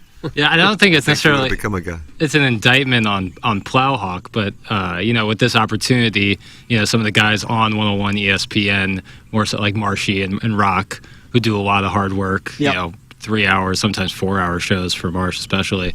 To get that opportunity from 10 to 11. And Grant Francis, who's producing the show, was texting us last night. There's a whole show plan. I was like, ugh, what is this? Ew. I don't do Show any. prep? Yeah, that Grant's legit, isn't He's it? Yeah. really good. Great. Is there a Really tuba good. segment for Rocchio to play a little concert? The final segment is just him doing a bass line. I like that papa. Fabulous tuba and sousaphone player. Yeah. I think Rock's going to run point. I think he is? we're going to Oh, is that right? Yeah. We were kind of talking about it last night, and I said, well, you'll be warmed up, so bring the heat, and we'll see how it goes. I think it's gonna be a lot of fun. Oh, it should Why be. does he run the So, point over What's that? there? Does he run the? He doesn't run the point for the morning show. He does not. What's he warmed up for? Well, his voice. Well, you're warmed up. You're doing 3 hours and you're hosting this show. I think Iggy needs to go over there. Don't question the lineup over there. I'm not questioning the lineup. It just he's warmed up. Well, so are you, and you're hosting the show when Tim's not here. Right, but 101 warmed up is different than TMA warmed up. I don't understand that, but Just let it go. Let him cook. I'd probably talk about Jamie Rivers' outfit at the lake this weekend is what I'd talk about. Oh, I saw that too. There you go. Maybe Iggy didn't will see it. come in and talk about something. So today it's producer party.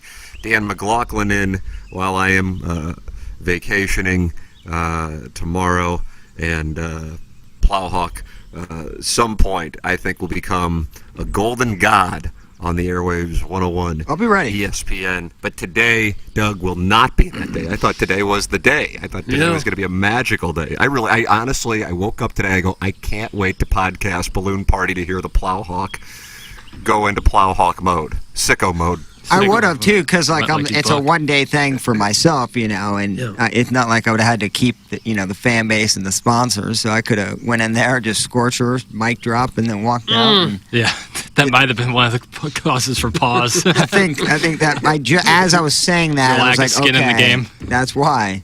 Yeah. That's all good. You can watch us on YouTube as well. 101. Yeah, that's going to be a great thing. That'll be super fun for you, Jackson. Yeah, it'll be awesome.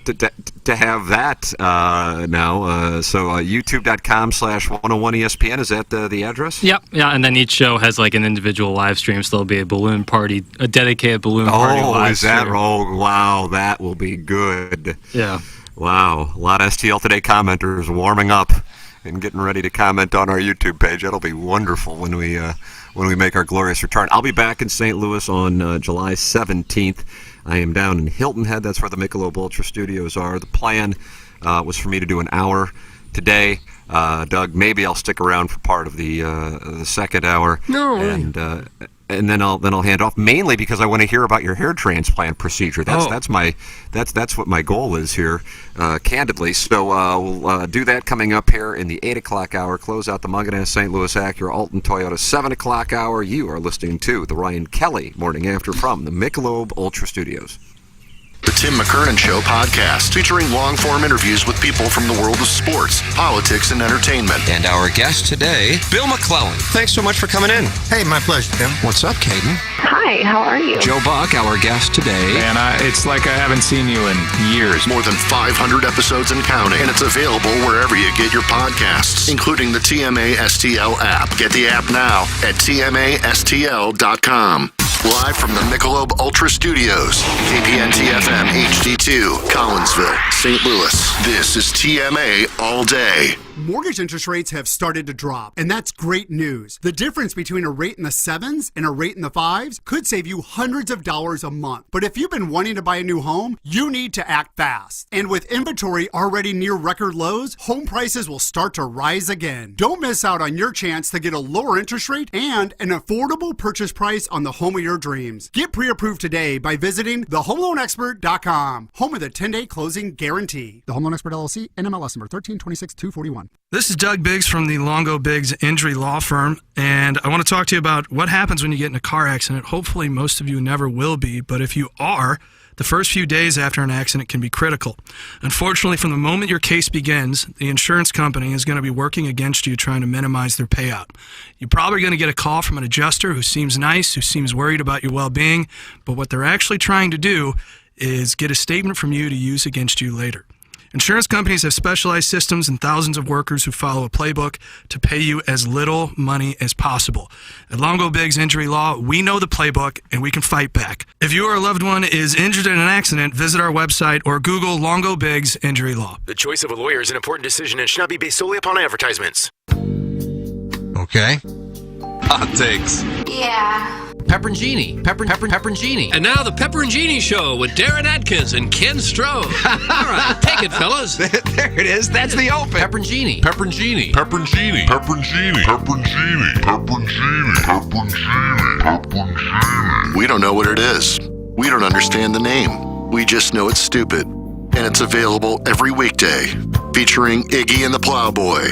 Apparently it's some kind of a podcast or something. Available at TMASTL.com and on the TMASTL mobile app. Whatever. Hello, it's Jackson for Rosalita's. TMA listeners know that Rosalita's Cantina has the best patio and the best Tex-Mex in town. From tableside guac to piled high nachos, the amazing menu at Rosalita's is full of classic Mexican dishes. Plus, it's always time for a margarita, and Rosalita's has the most delicious house and specialty margs in town.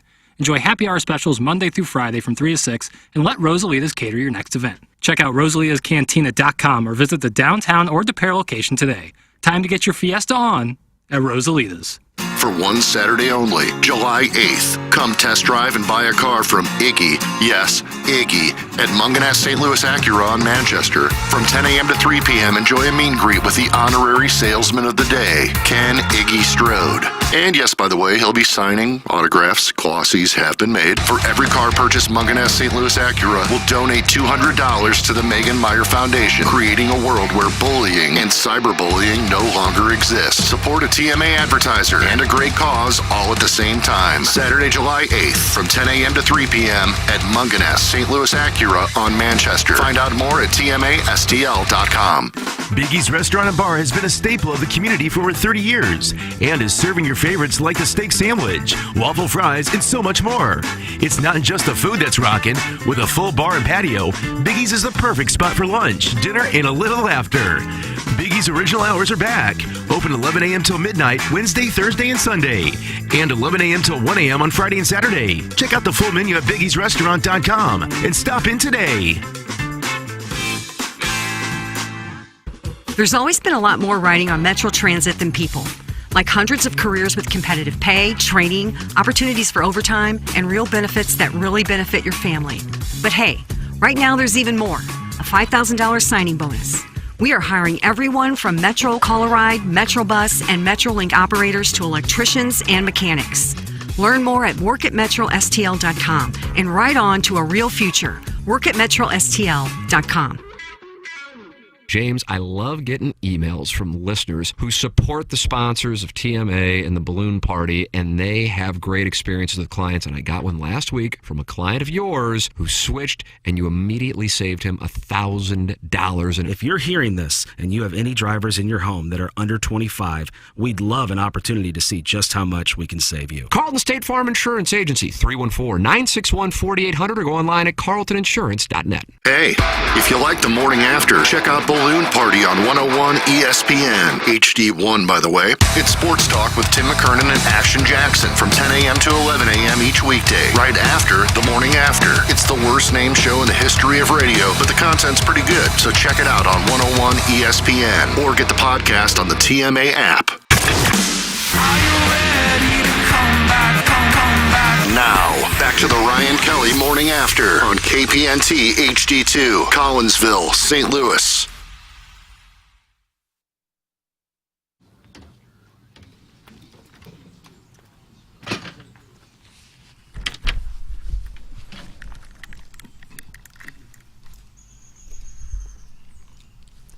Hey, boys, can you see me? Hi, Tim. I can't. I'm not looking. I am. Okay. It's flashing on my Chromebook, which that's interesting because it's not doing it. So if it's working for you guys, it's flashing like the dickens on mine, but I can see it on my other, what do you call it, laptop, Doug? That's what I call it, yeah. No, you look good. Yeah. Looks like a lot of shade. It looks like I'd thrive. That's very... a lot of shade? Yeah. You don't like the sunlight? Than the fires of hell. Well, it's just where I happen to be in the backyard. Right behind me, although you probably can't see it because the sunlight, is the #1 fairway of Harbortown Golf Course. Nice. Can you get on there and chip a little bit or something? Or? At night, around 6:30 or 7, me and my 5-year-old go out there and hit balls back and forth. So it's super fun to be able to do that. I haven't played it yet since being down here, but I'll go out there and I'll. What do you think, Doug? Fire a 67? You'll bring it to its knees. I know that much. 7? I guess 67. And that's your golf course. That's your worst score there. Yeah, that's my floor. But you will occasionally see a caddy, a gentleman in a red bib over here looking for a rogue tee shot that has been pulled to the left off the number one tee box.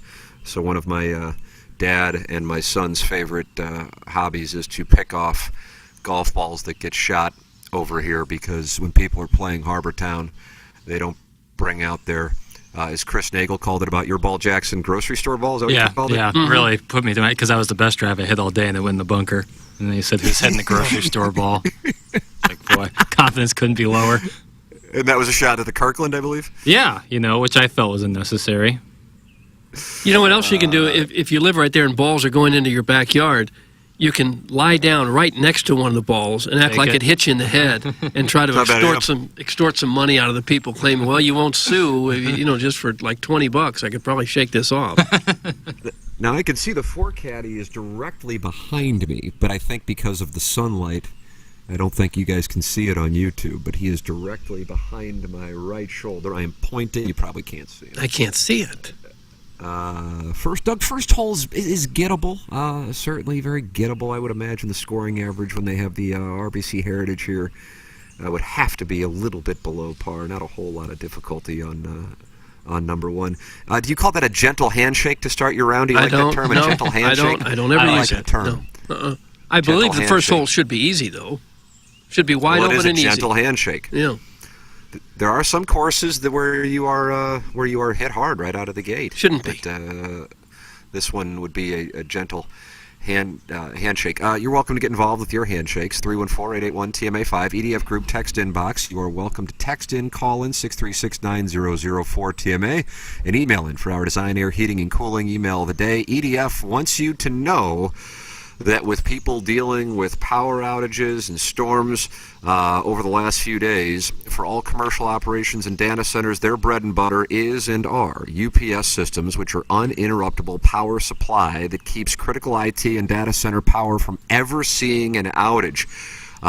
They say around their offices they like to keep it up in the dark, which means they will always have your system up no matter what the power supply situation is. That is one of the specialties of the EDF Group. Text inbox sponsor here on the Ryan Kelly Morning After.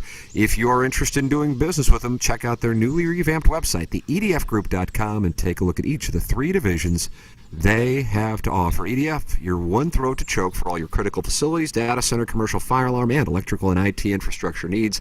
That is EDF, sponsor of our text inbox. And also want to welcome a new sponsor on board here of the program, Illinois Recovery Center, the new premier inpatient substance abuse facility in Swansea, Illinois.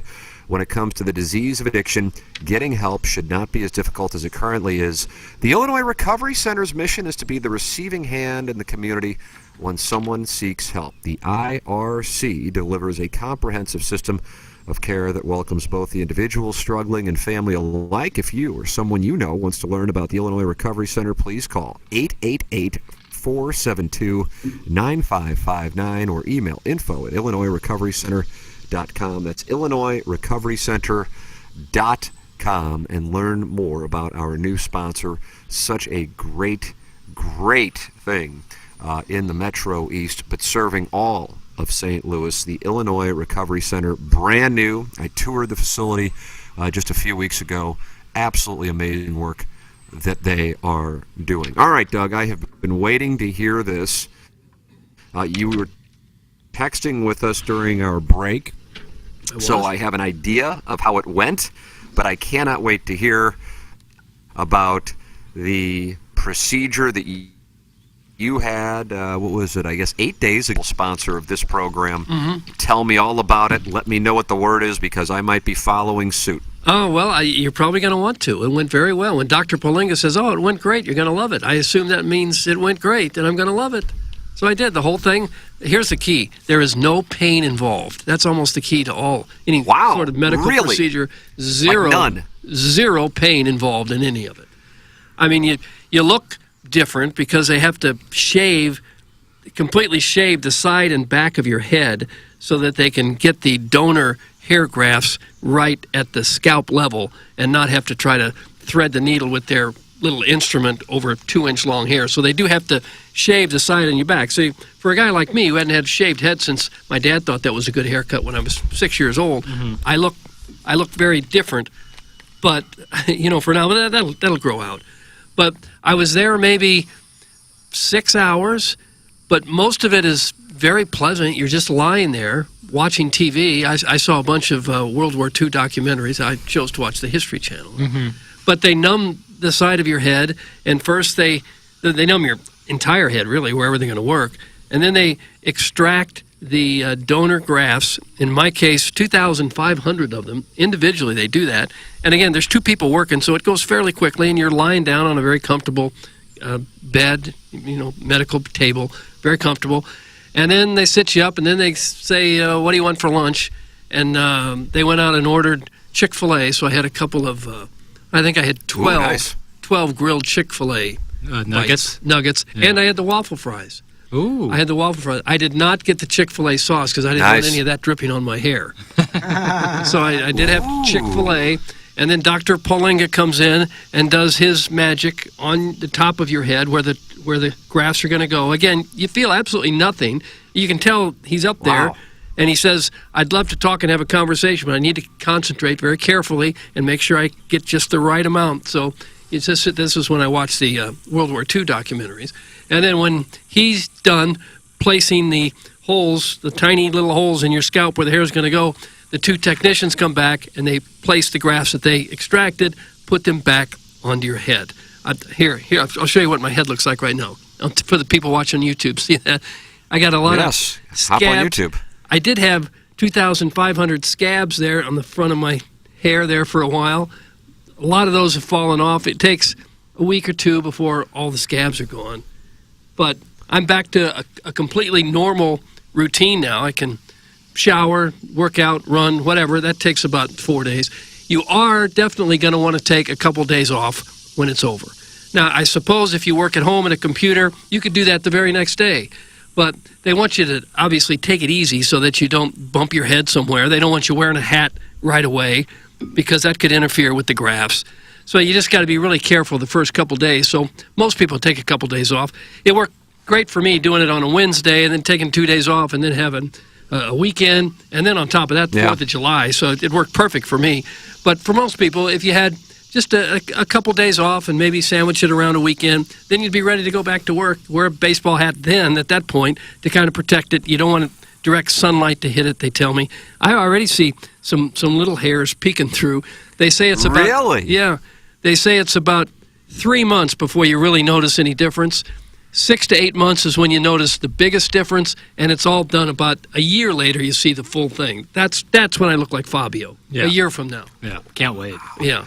So no pain, and it doesn't sound like any form of complaints here whatsoever. No, I had a little swelling. They said some people, most, have no swelling difficulty at all. About 10% of the people do have some swelling. I don't know if it's because of my age or because of my medical condition or whatever. I did have some swelling on my forehead that kind of dropped down to my face as the days went on. Not horrible, not bad. Just, you look a little different. But most people don't have that issue. They told me about 90% of the people have no swelling issues whatsoever. And you got free lunch.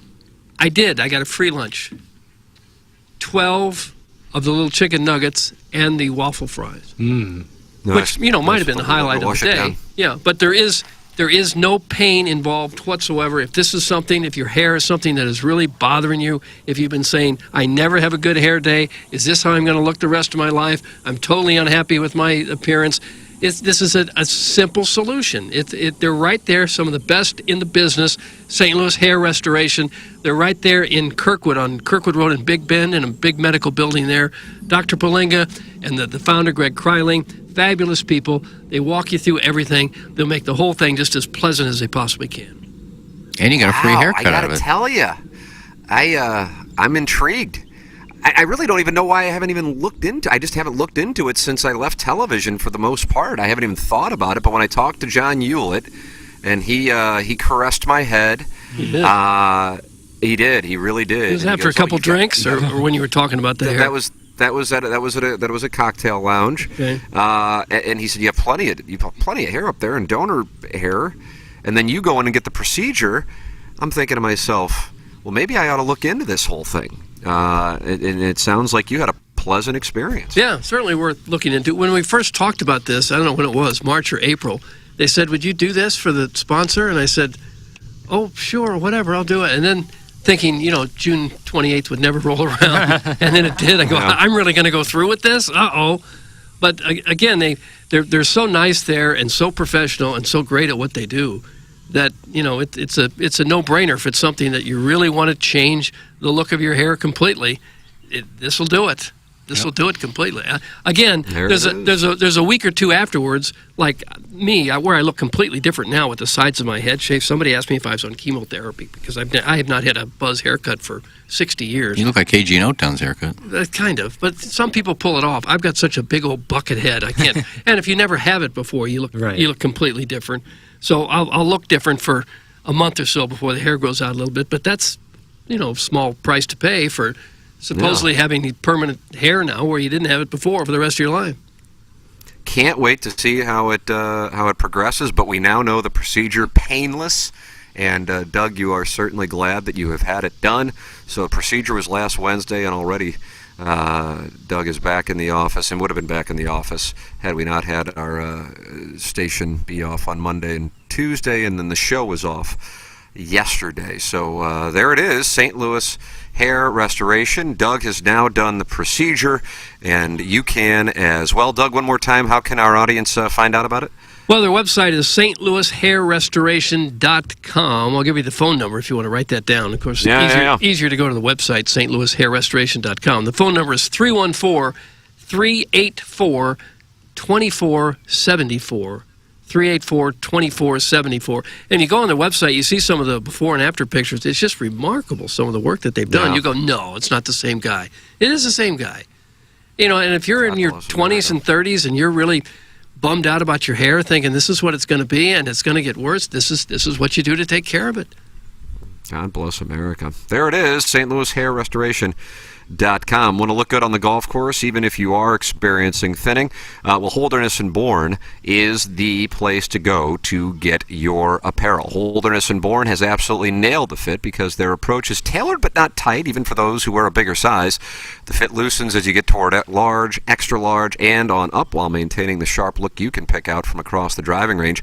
Holderness & Bourne polos have a more polished look than other golf polos because the sleeves won't hang past your elbows and there's not a bunch of fabric crowded around the shoulder, so you can swing free and easy all summer long. Enjoy 15% off at hbgolf.com with the code TMA15 and check out their new spring styles and colors. Again, go to hbgolf.com and apply the code TMA15 for 15% off your next order and feel the difference in their premium golf apparel. Holderness & Bourne classic style with modern fit and performance. Doug, tell the people about our title sponsor, whose name is Ryan Kelly and is online at thehomeloanexpert.com. Well, if you're drowning in credit card debt, and Lord knows a lot of people are, there's a way to get out of that. The average credit card interest rate right now, over 24%. It is just crazy to be paying a credit card interest rate over 24%, especially if you're a homeowner. You don't have to. This is the highest it's been in over 30 years now, the credit card interest rates. With inflation, people are carrying more debt than ever.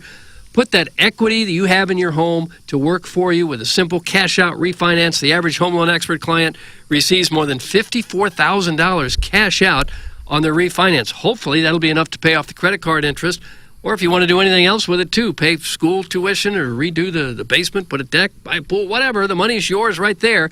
But certainly get rid of that credit card debt. That is a recipe for disaster. The Home Loan Expert can help you do that. Lenders have different rates. Shop around. The Home Loan Expert has rates that cannot be touched for refinancing or for an original mortgage. So check out Ryan Kelly. Give him a chance to help you get out of credit card debt.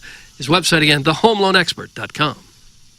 There it is. Title sponsor of this show for a decade. New sponsor on the show is Jeff Lottman at LOTTMAN.com, JEFFLOTTMANN.com. That's Jeff Lottman. If you are looking to buy a home or sell a home, Jeff has now 22 years experience and $500 million in sales. And it does not matter what price range you are looking for or what price range you are selling your home. Jeff is going to take great care of you because he joined Compass to start and build Compass St. Louis into the #1 luxury brand in St. Louis. Is Compass the largest luxury broker in the world? He never turns down a referral, no matter the price, and reminds you to know that luxury is much more about the experience than the price. They treat all their clients the same way, and he can connect buyers and sellers in other cities across the globe. It's Jeff Lottman, online at JEFFLOTTMANN.com. Jeff Lottman Real Estate. You know, we're looking around, but the supply is not out there. That's why you need somebody who knows, maybe a little inside word before a home hits the market, because with a lack of supply, there is super high demand, and that's where Jeff can help you out. JEFFLOTTMANN.com, and he was recently featured in the Wall Street Journal for selling the most expensive home in St. Louis. That's Jeff Lottman at JEFFLOTTMANN.com. Jeff Lottman of Lottman Real Estate. He is with Compass Realty. Maggie O'Brien's downtown St. Louis and Sunset Hills is a perfect place to go before a Cardinal game and after a Cardinal game, before a Doggies game and after a Doggies game, and any time to enjoy the wonderful service you are going to get from Eddie McVeigh and his family, as it is a St. Louis tradition with 4 decades of experience on Market Street and serving you the absolute best when it comes to libations and food. And you can enjoy Maggie O'Brien's if you're having a party and let them cater. They have done that for my family, and I recommend them wholeheartedly to you. 2 locations to serve you, downtown and in South County. Sponsor of the Dotem Night Before Party. Live music at both locations. In Sunset Hills on Thursday, Friday, and Saturday, and downtown Wednesday, Friday, and Saturday. They'll cater with pans of wings, Reuben rolls, toasted ravioli, and they have catered for me in the past. And if you want to park there, they have a shuttle service. You can park for free, and then a $2 shuttle to the Cardinal game and just about any concert. They have a calendar of events on their website. It's a local historic Irish pub for over 40 years in St. Louis. That is Maggie O'Brien's. Send your emails in the morning after at InsideSTL.com for our design, air, heating, and cooling email of the day. I am on vacation in Hilton Head and will be for the next week and a half, and that means what a special edition we have today of Balloon Party. Jackson, Matt Rocchio, Marshy Marsh, and the Playful Posse. Who else is going to be on? Grant is producing? Yeah, Grant's producing on the 1s and 2s. So, yeah, we got a 4-person squad, and really looking forward to 4 hot that. boys. Yeah. With tuba recital. That's correct. Grant was like running the Islanders radio broadcast remotely from St. Louis at the age of, I think, 11. I think is when Grant started doing that. There's nobody in New York that could have handled that. He must be good. He's damn good. He's run the board for us a couple of remotes. He's done. Oh, yeah, you're right. He's run the board for us, and he's like chimed in, and it was really good. That's great, yeah. He's got magic fingers, is that what you'd say? Yeah. Yeah. Magic as you want them to be. Plowsy, would you like to run the New York Islanders broadcast from this studio? No, that sounds not fun. Okay. Just knew you were looking for more things on your plate. I don't think I could. Caller Buzz is chiming in, Doug. We're going to have our vote for the Milagro Tequila Listener of the Month. We had to wait for the break and Doug to return from the studios to have our papal conclave, or from the hair restoration center to have our papal conclave. But caller Buzz is following up and says, I would like to make a statement. The doctor is still pursuing my boy hole. He has sent me more pictures of his girlfriend and wants the Finger Queen and I to meet them live at Lowe's and then go to the Redbirds game Sunday, the 16th, against the Fighting Nationals. He is a persistent physician. Doug, that's from caller Buzz. Isn't it odd? From what we saw of the doctor's girlfriend, she was quite attractive. Indeed. So that's right. They think they have to go to St. Louis to find a new partner for her? Well, if they want the Finger Queen. The Finger Queen is the key to all this? That's who they've got their eye on? It must be. It seems to be the independent variable in this situation is where the Finger Queen is. Yeah, I agree with that, is. Jackson. You know, that seems... Because, I'm sure they could find people in Chicago, but do you want to pass that person on the L train every other day? Well, there's a lot of people up there, chances are you would not see them again. But you suppose it's the intriguing nickname of the Finger Queen? They want to find out what that's all about? Yeah, I think that's part of it. They've already sampled her breast milk. I mean, at this point, That is true. you kind of want to close the deal, don't you? God. I'd forgotten about that. That was surprising, was it not? So they're going to take another shot at it, and I guess this time they're hoping the doctor doesn't get quite so drunk. Wasn't that the problem? Yeah, and I guess different times of the month. Oh. Just being that. No, that's right. The Little Red Fire Truck struck. Yeah. So maybe the 16th against the Nationals. I don't think there's a better aphrodisiac than Sunday afternoon, middle of July Cardinal baseball. Two last Oh, place. yeah. Especially with an attitude. Yeah, sitting in the bleachers. Doug, there's something about Lane Thomas that turns me on. Yeah. Well, because he's become not a good player, Cardinal too. anymore. Yeah. Yeah, as well, they got John Lester. We suck. Uh-oh. I can't get over how terrible. Well, you would of a still make laughing that stock trade, wouldn't you, because of what Lester did? You still have to do that. At the time, I was It looked like there was blown no away. place. It looked like there was no place for Lane He Thomas. definitely had a good little Cardinal career there. I would agree. And at the time, I didn't go, oh, man, I miss Lane. But a Lane Thomas, Randy Arozarena, Adolis Garcia outfield would look pretty good right about now. Sandy and Zach Gowen there. Yeah. What's amazing is 3 of the starting pitchers they had penciled in for the rotation this year all pitched last night. And they all sucked. Right? All pitched in one game. There's supposed to be 3 of our starters, and they were Yeah. all pitching last night. I mean, Matz might be the worst pitcher Major League Baseball I've ever seen. Oh, come on. He is not. He is not. He's had a couple of good Can years. we call an audible and get the Plowhawk on balloon party? I still would like to see if we can get that. Leave a mic drop. Yeah. Yeah, I could do that. I that's got the plenty plan. of time. Hey, there's KG in O-Town. Yeah, happy birthday to KG in O-Town. Oh, the Yeah, he was happy very- birthdays. He was very secretive about it. Happy birthday to you. You have big birthday What is that? plans? KG 37. I'm going to go 37. 38. 38 Bills. Big plans? Oh, TBD. Might go to the Morgan Wallen concert. Oh, that's right. Oh, That's well, tonight. you got Oh, is that tickets? tonight? Yeah. You have it's about tickets? time tomorrow. I don't have tickets yet. We're stalking some. Yeah. You know, I know their tickets were hard to find for Luke Combs a couple of weeks ago, and I had neighbors who said they got in at the last minute off the internet for $40 a piece. Yeah, I don't think it's going to get that low, but that's kind of the plan. Just kind of see how the market plays out during the day. Yeah, there'll be somebody who can't go at the last minute. And they'll sell them for what they bought them for, and they probably got them online for $600. So You wouldn't pay that, would you? What's your highest that you would go? Maybe 2. You'd go 200? Yeah. Wow. I like Morgan Wallen. If any You have ladies to out pay there me. have an extra ticket, let me know. Ooh. Huh. You're putting yourself out there, aren't you? Bill. Oh, yeah. Hit me up at D'Angelo Hopkins. There you go, Doug. That's where you can hit them up. Huh.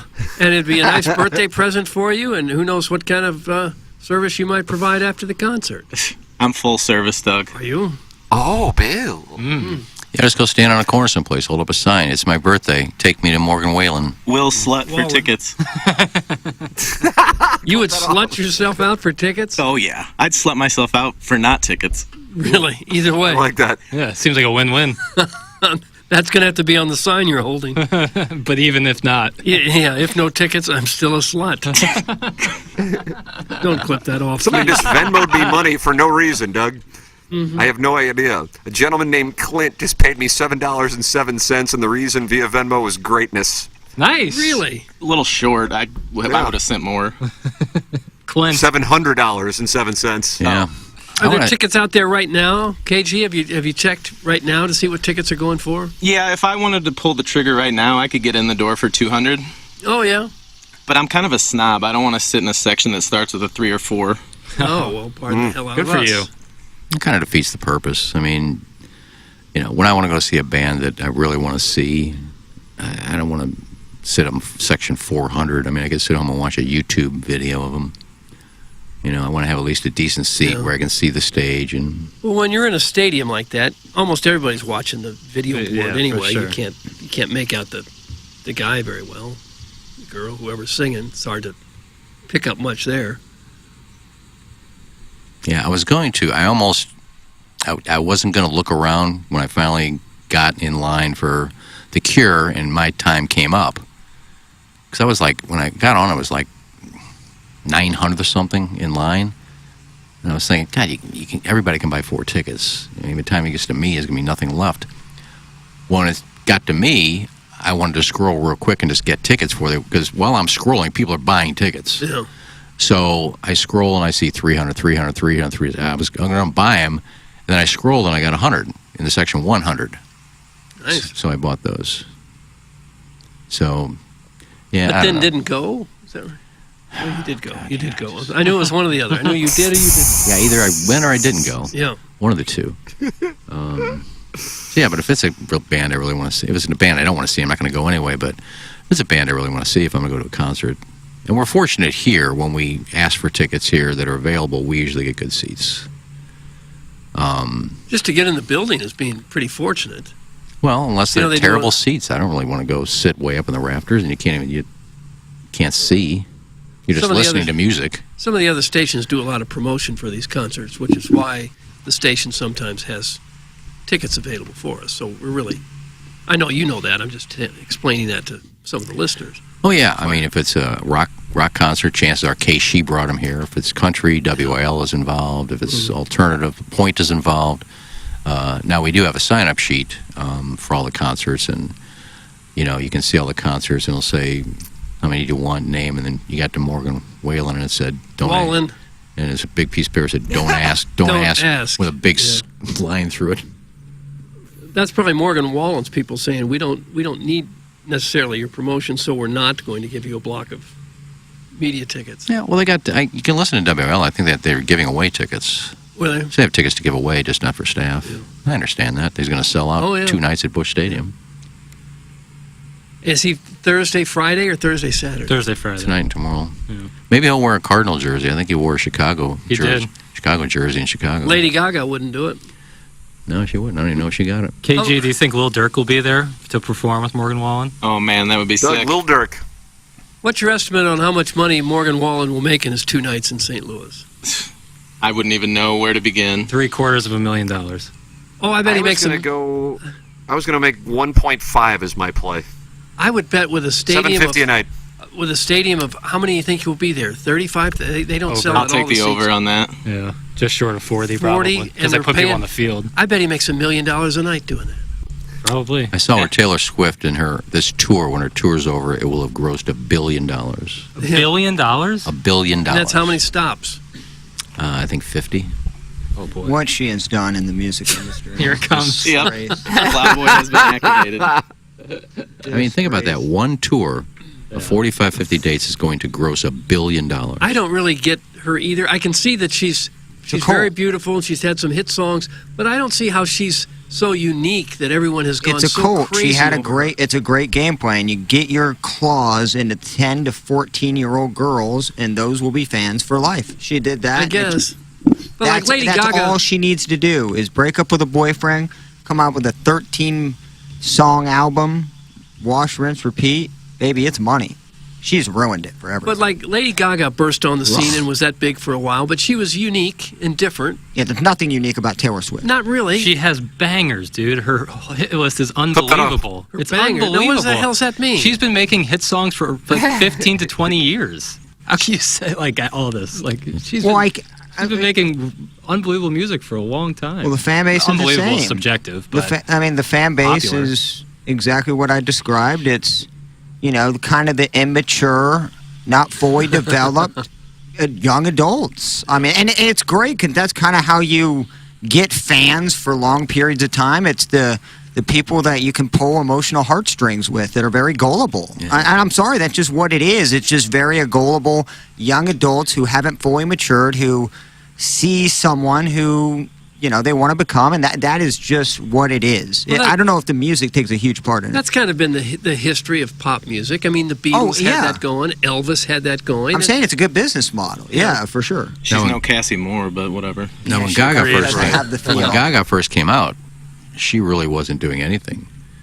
In 1 year, she played here twice. She played at, I think, the Fox Theater in front of like 1,200 people, 1,300 people. And then the album dropped and just went crazy. And later on that year, she sold out the Enterprise Center. Yeah. So she was the biggest thing going there for several years. But like, what makes Taylor Swift better than Katy Perry? Why is one a mega superstar and the other is just kind of another face in the pop music crowd? And the way she's Taylor's a talked songwriter. about. Taylor's a songwriter, so there's more sustainability when you can write your own songs as opposed to someone writing it for you. I guess, but you would think if Katy Perry had someone writing the song, she could still be a. She can be. Mega superstar. Well, she was at one time. Not as big as Taylor Swift, but she was one of the biggest stars out there. Yeah. Right up there. She has a lot of number one hits. And now she's making $10 million or so being on American Idol, so that's probably a lot easier. More than that. You got to get the right fans, Doug, too. 2 of the last 3 texts are either from a woman or involve women, and that is really unheard of on this radio program. Scott's Wrinkled Ball Sack says, KG, the wife is heading down tomorrow night and might just have that $200 ticket if you're seriously looking to go. I'll have to check with her. That's from Scott's Wrinkled Ball Sack. Is that a developing cuck? No, he's offering her. He's offering his wife to KG to go to a concert. There's no sex involved, so it's not a cook. Might be a might be a Wallen cook, Whalen cook, whatever his name Wallen. And then Bill's wife, who, Doug, I don't know if you were around for it, but we now know Bill's wife is actually a woman. How do we know that for sure? Okay, you weren't around for it. Yeah. She DM'd who? Who did she DM? Me. KG No Town? No, she Jackson. DM'd me. Yeah. Yeah, she DM'd me. Stunning. Yep. And said what? And proved that she was a woman. How? So she sent the confirmation was sending the phone number that Bill's wife texts in under. Yeah. And no one, unless you literally were the person texting in, would have that phone number. Only people, like only me and Tim, who look at the text line, could even see that's her number. So how'd you know that was a woman and not a man? Because her Instagram profile. Confirmed. There's no speculation. Bill's wife. No speculation Okay. about it. Bill's wife All is a right. real female. And, you know, for That's the an most upset. part. And there's a bill. There is a bill. I said all along she was real. I don't know. I personally don't remember. I don't remember it like that. But you could be. I don't know. Swope? No, I have no. It was just a guess. I had no proof that she was real. I just guessed she was real. Well, there aren't many. When 30-year-old women cry because they see Taylor Swift play live, you know there is a cult situation going on. She's horrible, and I'm tired of it. That's from Bill's wife. Thank you. If you look at the camera on the crowd, it looks like a cult. I'm not saying it is. What's the I'm difference just. in a cult and fans? I mean, they're shaking, like trembling, and like outburst crying because one of their songs is. It's weird, man. It's weird. Yeah, that is. It's weird to be that committed to music, and I like music, but that is a weird vibe to get when you're bursting out crying, 400 levels up. Well, I mean, How many performers have had that reaction on fans over the years? The Beatles. Elvis. Yeah. Tom Jones. Michael Jackson. Michael Jackson, for sure.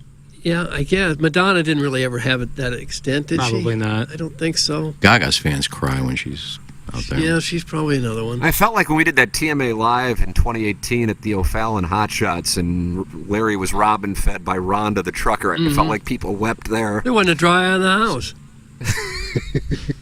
Yeah, I cried thinking I was a part of the show. Probably Joshua. Joshua's up there. Joshua, yeah. When he actually did decide he was comfortable enough to go on stage, that was emotional. And then people, when they see my short game, and you can get yours at Family Golf, that short game area is phenomenal. Family Golf and Learning Center, premier golfing facility for all abilities and ages, providing a friendly and encouraging practice experience for the individual or the family. The player development includes monthly clinics, adult clinics, summer camps, and private instruction. They have on-course programs like Ladies League, Couples Leagues, and Parent-Child Scramble tournaments. Family Golf features a double-decker driving range. It's the best driving range, and they have a par 3 golf course. And you might be wondering if it is appropriate for your young children. I take my 5-year-old out there, and we play there, so that gives you an idea of the par 3 golf course. Host your event there, birthday parties, graduation parties, corporate events, and clinics. It's at Family Golf. They make St. Louis better at golf. Find out more at familygolfonline.com. And if you are in need for jewelry, work with Glenn Betts Jewelers, the official jeweler of TMA. Great to have Glenn Betts Jewelers on board here on the Ryan Kelly Morning After. And Doug, you took quantum physics with Craig Betts. And I did, so you by knew the third he or was fourth gonna be grade. great at what Yeah, he we were both advanced, Yep, of course. You guys, And now you can see Craig, and the family is still operating at Glenn Betts Jewelers in business in St. Louis since 1941, operated by the third and fourth generation of the Betts family. The Glenn Betts difference is you are served personally. You're not sold. So if you're in the market for jewelry, go to GlennBettsJewelers.com. That's GlennBetz Jewelers.com. They are located a mile east of 270 on Manchester and De Pere. In the jewelry business, there is good, better, and then there is Betts. The Betts family passion for serving their customers has been passed down from generation to generation. They get to know your likes, lifestyle, and who and what you love. The 3 L's. It's Glenn Betts Jewelers online at GlennBettsJewelers.com. An hour from now, we'll have the Design, Air, Heating, and Cooling email of the day. Jackson, I gather you will be on the read. Yeah. I am on vacation in Hilton Head, but doing the program. Doug, approximately an hour each day, today. A little longer since we've been off the last few days, and I'll be back in St. Louis on July 17th to do the presentation. And today, I will not be doing Balloon Party from vacation. Today, Jackson, Marshy Marsh, and the Playful Posse, Matt Rocchio, and Grant will be handling Balloon Party from 10 to 11. Dan McLaughlin handling it tomorrow from 10 to 11. So you can enjoy the Producers Roundtable today, presented by Munganess, St. Louis Acura, and Alton Toyota on 101 ESPN. Doug, when Tim took the stage at the Trivia Night at St. Gabriel's, we saw a reaction that was Beatles-esque just before the infamous Buck Swope heel turn. Think about that. Thanks. Yeah. That's from Big Tuft. I did see a lot of grown men break down. They just couldn't. The emotion was too much for a lot of them. So much so that they vomited before it even started. Yeah. Oh, that's right. We did have that happen. Could have been the alcohol. But Buck came right up on stage and really let us have it. Really let us have it. He accosted Jackson. He accosted him is what he did. Yeah, and to be fair, he was right. I was wrong. I was in the wrong. I was wrong. So I deserved it. I deserved to get really chewed out in that situation. Yeah, you know, sometimes tough love is what you need. You got it right there on full display. Boy, howdy. What was it you were wrong about this time? Nice. It was how many points that you needed out of Adrian Peterson that he failed to give you to get a win in your famous Adrian Peterson rant. And he remembered that? Yeah, it was 10 points, but I thought you needed 5. You only got 5, but you needed 10. How could anyone remember that? It was every bit of Buck 10 or 12 years ago, wasn't it? But it was such a famous rant, and I thought, this was one for this is a deep cut. This is one for the lifers. This is one for those who take it more seriously. SEC, it just means more. I wouldn't have begun to have remembered that. Not even close. Well, that's why you're on the stage and not in the stands. Oh. Speaking of Doug losing, how did he do in his DraftKings last week? Doug didn't pick. Oh, and here we go. He didn't pick. Well, it's still counted against him. We said it didn't. We said, and you said it didn't. You said it didn't. You said How would it it, didn't. how would it be used against Doug? You wouldn't have beat my roster. You want to forfeit a victory just for that statement. You wouldn't have beat my roster. How do you know? I had a good roster last week. He did. Iggy cashed $12 for the charity. Big for Oh, my God. Our golf talk here on TMA brought to you by another new sponsor, the Ascension Charity Classic. For sponsorship packages or to purchase tickets to the PGA Tour Champions event September 5th through the 10th, visit AscensionCharityClassic.com. Ricky ships it. You couldn't watch it, so that was fun. I was trying to watch it, couldn't watch it. Iggy, did you have Ricky? No, but I had all 6 make the cut. I think 4 of them were in the top 15, a 20, a 30. Why couldn't anybody watch it? I watched it. Do you have 6 of 6 get through? Yeah, first time in about a month I've had all 6 get through. That was a good week. I thought it went more than 12. Finally, some crumbs for the children. Well, I'm going to make up for you. Just a few crumbs. I mean, kids are hungry, and you get to research your team, and they got $12 to split between all of them? Well, that's a net $7 because Flip Wilson's team lost us $5. No. Yeah, he should give us $5. Why should he get a free shot at it? Venmo Tim $5. Show some class, Flip. Right. Yeah, show some class. Pay Tim. And we're not playing this week, I guess, because they already started. So balls are in the air, Doug, in the Quad Cities. And Grayson Sig is off to the lead with Seamus Power at 4 under par. Are you upset that the Quad Cities gets a tournament every year and we can't? You wouldn't want one with this field. I would take something over nothing. What else is going on? Cardinals out of town. What else is going on here? Morgan Wallen. There's a guy that's played 3 PGA tournaments, 25, 25, 40th. And he's like the third highest priced player in the field. That's all right. I guess we I just... guess they're getting ready for the Scottish Open, and then the Open. Do not call it the British Open or the Open Championship. It's just the Open. And now we're on to Carnoustie. It's next week, right? Yeah. Royal Liverpool. I don't like that Royal Liverpool. I don't like the name of it. Yeah, What makes it royal? Because I remember that if you finish, I think, in the top 5 this week and you weren't qualified for the British Open, you get to play. And I think the John Deere has a private jet waiting for those people who qualify, fly them over to Britain. Nice.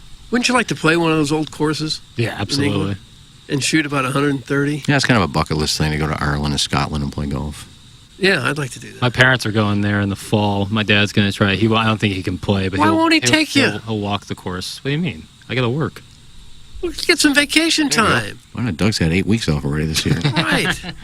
With another 7 still to take. Yeah, right.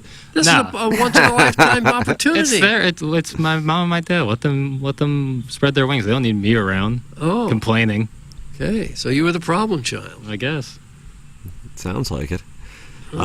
Take your problem children to Ted Drew's. Both locations are open, Chippewa and South Grand. Make Ted Drew's part of your summer tradition and visit often for delicious frozen custard. Did you know the Ted Drew's location on South Grand, which opened in 1931, is the oldest frozen custard stand still in operation today? They offer concretes, malts, shakes, sundaes, floats, and ice cream sodas. Quarts are also available, and they have the new flavor for 2023, City Red, and I got that a couple weeks ago following TMA Day at the ballpark. It was incredible. It's Ted's delicious vanilla custard blended with maraschino cherries, coconut flakes, and Dad's Scotch oatmeal cookie. Served as a concrete or as a sundae, the Cardinal Sin is my wife's favorite concrete. Served as a concrete or sundae, the Dutchman is Ted's delicious vanilla custard with chocolate, butterscotch, and pecans. It's all there for you at Ted Drew's, both locations open, Chippewa and South Grand. And you want to become Ricky and have an incredible 2023? Then why not work with Clubhouse Turf and build a putting green or a short game area in your backyard? Driving the ball 300 yards is cool and impresses your buddies, but scoring amounts to getting the ball in the hole.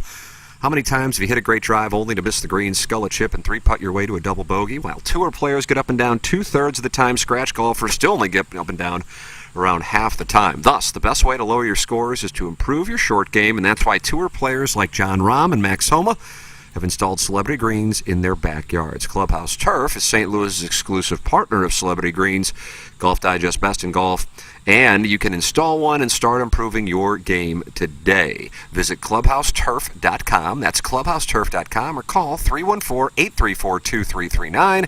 Let them know you're a TMA listener and start improving your game today. You can get a replica hole like the 12th at Augusta or the 2nd at Belle Reve. Clubhouse Turf can create your own backyard golf experience that your family and friends will enjoy for years to come. Visit clubhouseturf.com or call 314-834-2339 and let them know you are a TMA listener. And what you should also do is think about it.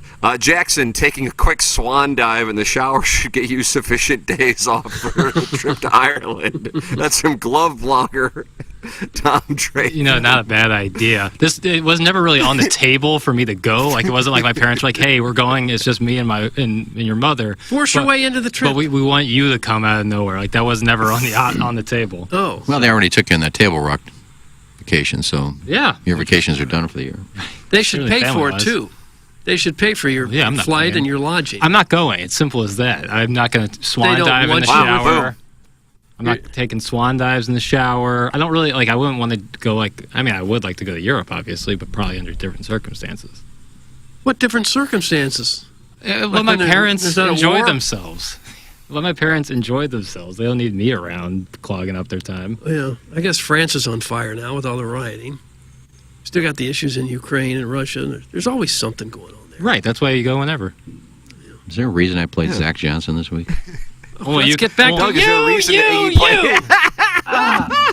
Only you can answer that one, big dog. We were talking about the geopolitical problems in Europe. I don't watch the news, so I don't know what's going on over there. So it's all Zach Johnson talk all the time.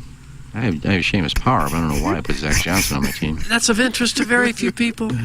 A lot of people are interested in my team. No one is interested in your team. Why would Jamie they be? Burkhardt is. Yeah. That's Iggy's coworker this Saturday at Munganess, St. Louis Acura, July 8th. He'll be out there partnering with the Megan Meyer Foundation. St. Louis Acura. Iggy will be there. What time's you there, Iggy, selling cars at St. Louis Acura?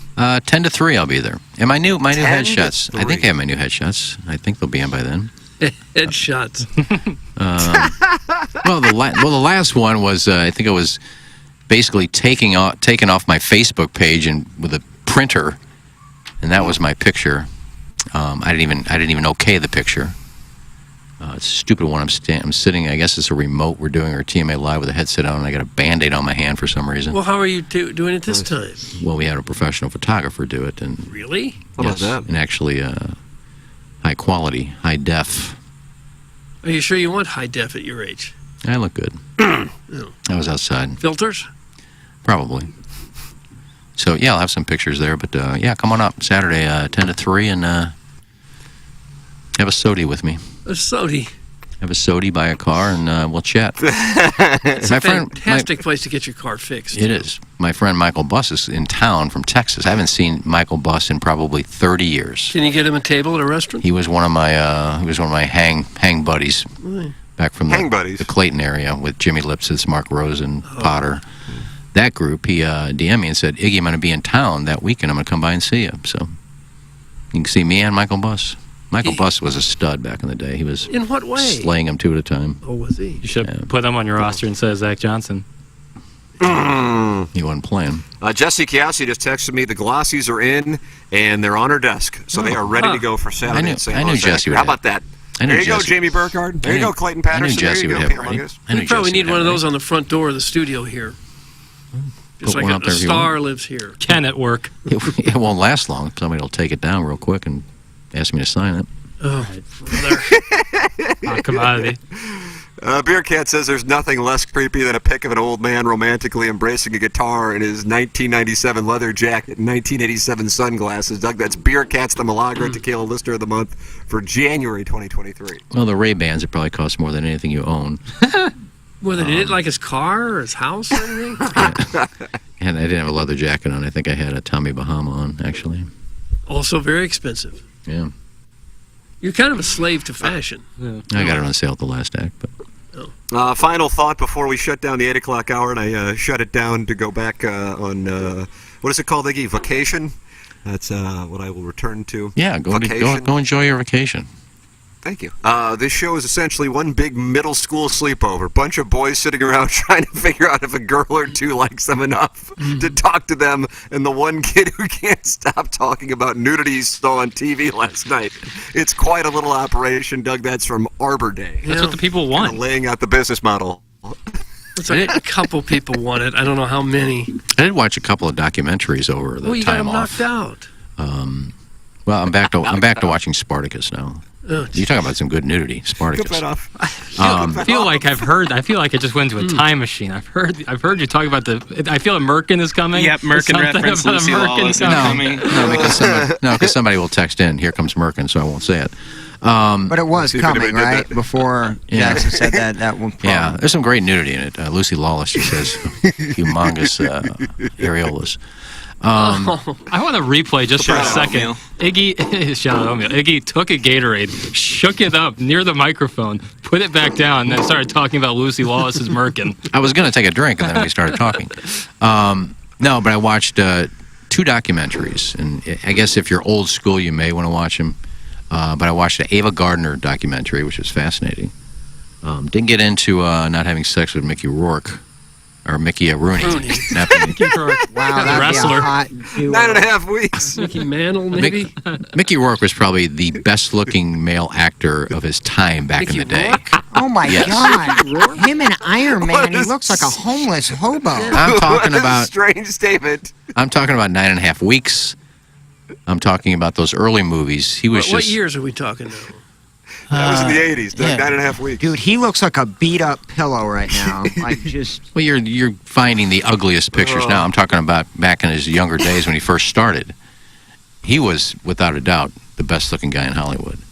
Wasn't that still the Tom Cruise era, wasn't it? Well, he puts Tom Cruise to shame. Okay. But I watched the Ava Gardner documentary, and then I watched a documentary on Rock Hudson. Oh, did you? Yeah. A lot of things I'd forgotten about that. Very nice. I was gonna say, when Mickey hit the Iron Man scene, Very that nice. dude... I watch the story. All right. Every. I'm gonna. Okay, go ahead. I was just going to say, sorry. on the History Channel, every year around 4th of July, they run this series of the making of us. Have you ever seen those stories about how the United States it began? And it's done very dramatically. It's just, it ought to be shown in history classes in school. It's just fantastically done, extremely interesting, how the country was built from day one. That's all I had to add. The Making of Us. Yes. The Making of Us. Uh-huh. I think I've seen that. Yeah, I think I've great. seen that.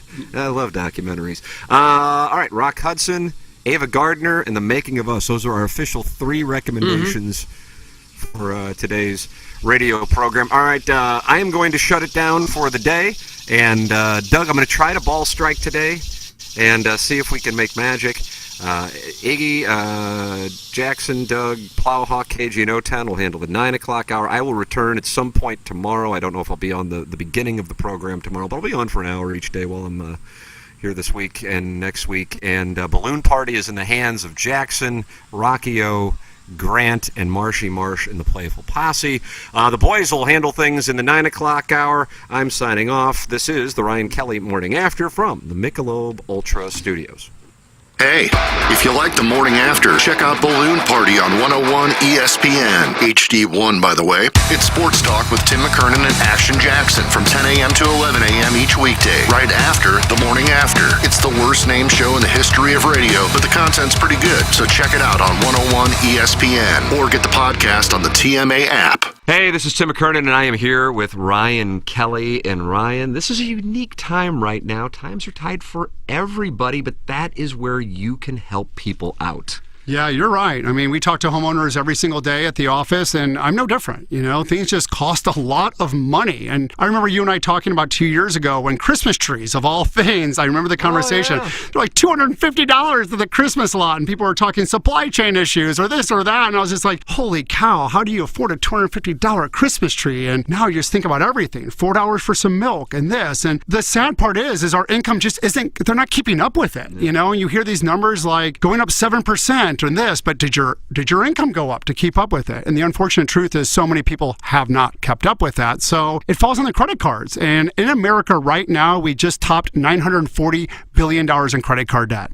And that's great if you're a greedy credit card company. But if you're a homeowner, it makes paying the bills tough. We can help you get back on track. Learn more about a cash out refinance today at thehomeloanexpert.com. Driving the ball 300 yards is cool and impresses your buddies, but scoring amounts to getting the ball in the hole. Thus, the best way to lower your scores is to improve your short game. If you want a golf green that putts true and gives you real grass performance when practicing chips, pitches, and bunker shots, the only company to call is Clubhouse Turf, St. Louis's exclusive partner of Celebrity Greens. Each Clubhouse Turf signature green is unique in design and can create your own backyard golf experience that your family and friends will enjoy for years to come. Call Clubhouse Turf today at 314-802-6229. Or visit them online at clubhouseturf.com. Hey, this is Tim McKernan. I'm with a great sponsor of TMA, and that's Longo Biggs of the Longo Biggs Injury Law Firm. People are starting to head out now. It is summertime, but that means an increase in car accidents. Hey, guys. Like Tim just said, summer is finally here, and that means there's more people on the roadways. And you might be going to a Cardinals game, or maybe you're headed home from taking your buddy's money on the golf course. But with increased traffic on the roads, it also means a higher likelihood for car accidents. If you get in an accident, contact our firm immediately. We've successfully handled a countless number of car, motorcycle, and truck accidents. And if you go to our website, you will see we have received awards for doing so. We will make the process easy for you while maximizing the compensation you receive. Go to our website or Google Longo Biggs Injury Law. The choice of a lawyer is an important decision and should not be based solely upon advertisement. Okay. Hot takes. Yeah. Pepperoncini. Pepperoncini. And now the Pepperoncini Show with Darren Atkins and Ken Stroh. All right, take it, fellas. There it is. That's the open. Pepperoncini. Pepperoncini. Pepperoncini. Pepperoncini. Pepperoncini. Pepperoncini. Pepperoncini. Pepperoncini. We don't know what it is. We don't understand the name. We just know it's stupid. And it's available every weekday, featuring Iggy and the Plowboy. Apparently it's some kind of a podcast or something. Available at TMASTL.com and on the TMASTL mobile app. Whatever. When we think of a real estate agent, we think of somebody simply selling our home or finding us a new one. I mean, they're all the same, right? Okay, here's the comps. We'll take some pics, we'll post them, and I'll get back to you, okay? A home is life-changing, and your real estate agent should reflect that. Honesty, integrity, and someone who will go above and beyond to make your dreams come true. The Jeff Lotman Group with Compass Realty. We're different because you're different. We want what you want. Experience the difference today at jefflotman.com, bringing people and properties together. Urban Dictionary defines thirsty as purposely, knowingly, and recklessly attempting to gain fame to boost self-esteem. So, are you thirsty? Well, TMA has you covered. Become a part of the 2023 TMA Listener of the Month Club. You nominate yourself for a monthly award. And if you win, you get recognition and stuff to help you satisfy that insatiable thirst. We're talking January, February, March, April, May, June, July, August, September, October, November, etc. Go to TMASTL.com or the TMA app. Give us your name, a photo, and other pertinent information. Tell us why you deserve to be TMA Listener of the Month. And if you don't want to use your real name or photo, we don't really care. The TMA Listener of the Month. Get recognized just for being you or fake you or whatever. Quenched by Milagro Tequila. Welcome to the brighter side of tequila with Milagro in the morning after on KPNT HD2. Hello, it's Jackson for Rosalita's. TMA listeners know that Rosalita's Cantina has the best patio and the best Tex-Mex in town. From tableside guac to piled high nachos, the amazing menu at Rosalita's is full of classic Mexican dishes. Plus, it's always time for a margarita, and Rosalita's has the most delicious house and specialty margs in town. Enjoy happy hour specials Monday through Friday from 3 to 6 and let Rosalita's cater your next event. Check out rosalitascantina.com or visit the downtown or DePere location today. Time to get your fiesta on at Rosalita's. Hey, this is Tim McKernan, and I am here with Seth Goldcamp of Design Air Heating and Cooling, and I have been a long-time Design Air client. What separates you guys from everybody else? It's becoming more common for companies to just get their foot in the door. They try to come up with different ways to upsell. They try to see how much they can make off of a customer as opposed to, hey, we're in there to do a service. We're going to do it well. We're going to do it for a fair price. I don't know how many emails I have received from our listeners who experience the incredible customer service Design Air Heating and Cooling provides. It's Design Air Heating and Cooling, online at designairservice.com. There's always been a lot more riding on Metro Transit than people. Like hundreds of careers with competitive pay, training, opportunities for overtime, and real benefits that really benefit your family. But hey, right now there's even more, a $5,000 signing bonus. We are hiring everyone from Metro Coloride, Metrobus, and Metrolink operators to electricians and mechanics. Learn more at workatmetrostl.com and ride on to a real future. Workatmetrostl.com. The Tim McKernan Show podcast, featuring long-form interviews with people from the world of sports, politics, and entertainment. And our guest today, Bill McClellan. Thanks so much for coming in. Hey, my pleasure, Tim. What's up, Caden? Hi, how are you? Joe Buck, our guest today. Man, it's like I haven't seen you in years. More than 500 episodes and counting, and it's available wherever you get your podcasts, including the TMA STL app. Get the app now at TMASTL.com. Live from the Michelob Ultra Studios, KPNT FM HD2, Collinsville, St. Louis. This is TMA All Day. Come back. Now, back to the Ryan Kelly Morning After on KPNT HD2, Collinsville, St. Louis. Coming live from my city, STL my home, red shirt, red city, game time, put 'em on. Hustle hard to get it, so it's time to set the tone.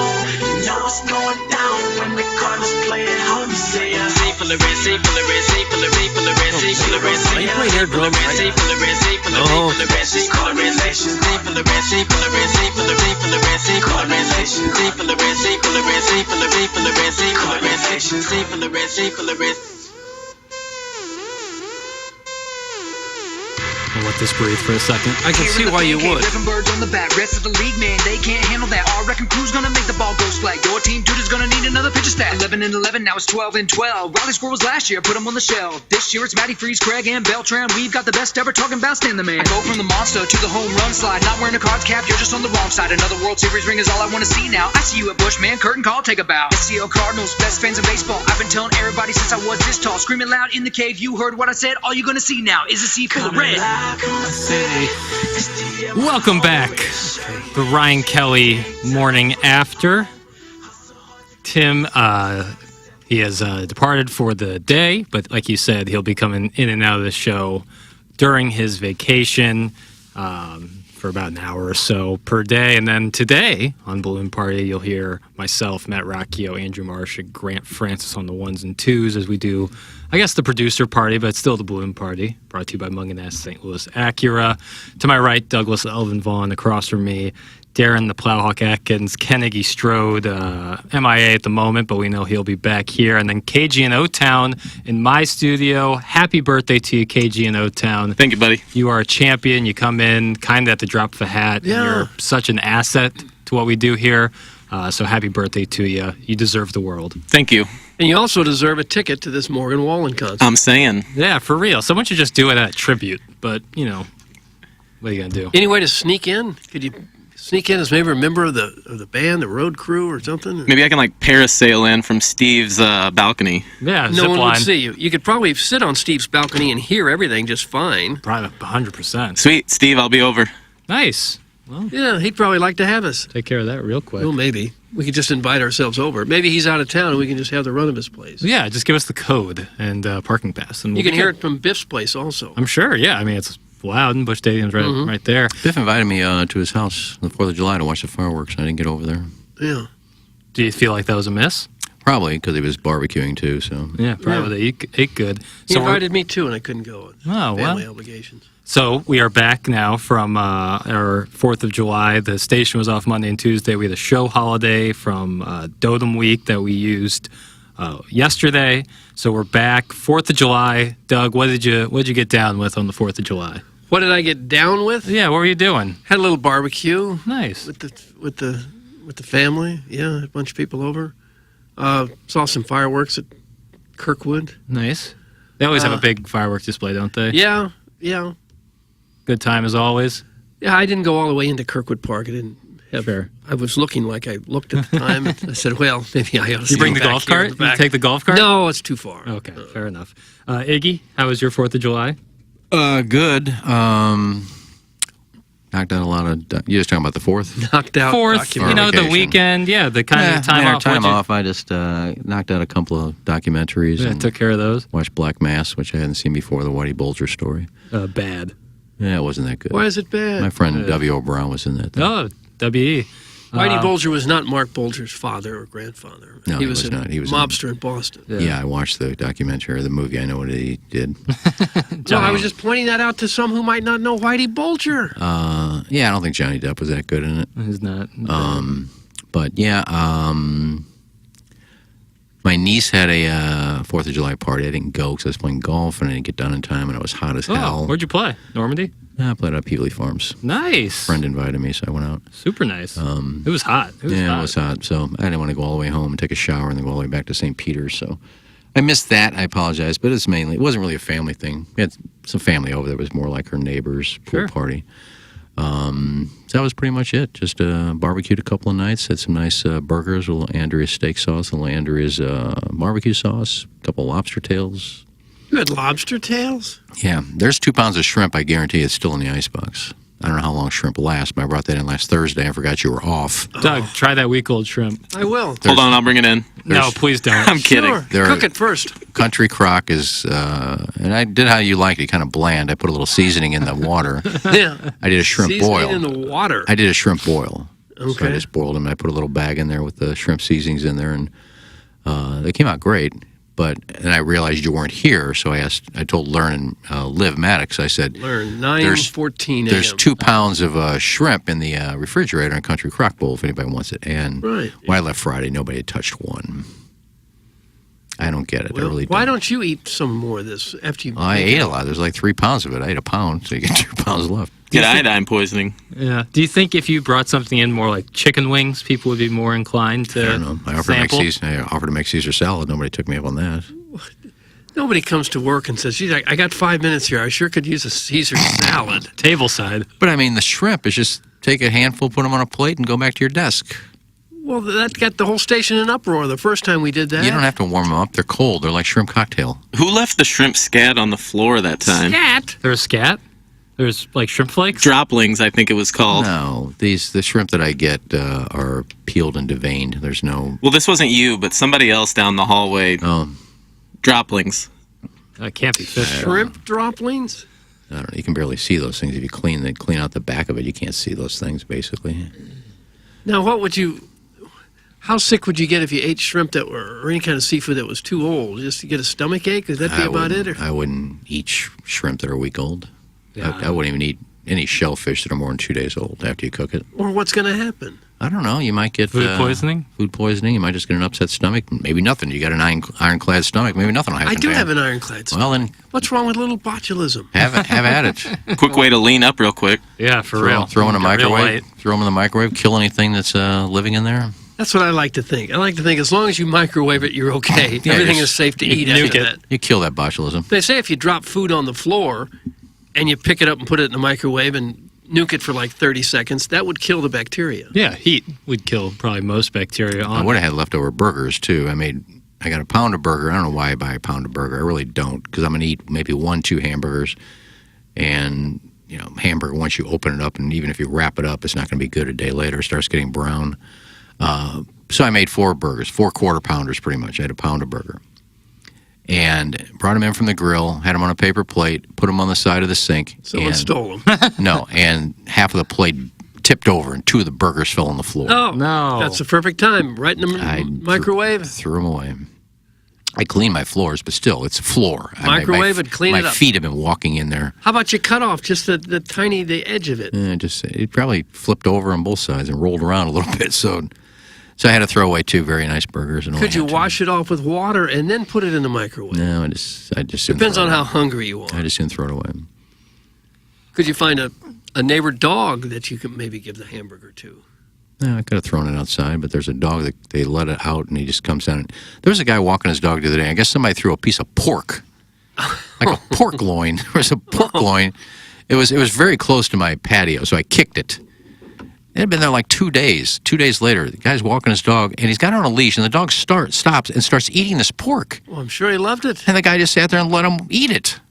I said, how can you let your dog eat some meat that's been sitting in there on the ground? He just sat there while the dog ate this pork. Probably fine. And then it took a dump, and he didn't pick it up. I want to continue, but we have our Milagro Tequila Listener of the Month from February is on the line. Natty Nate is on the line. Oh, good. And he's got some takes on the Cardinals. Natty Nate, how are you doing? Not doing well this morning. No, why not? Why not, Doug? Yeah. Really? It's a beautiful sunny morning. I hope your health is okay. We just found another way to lose. Oh.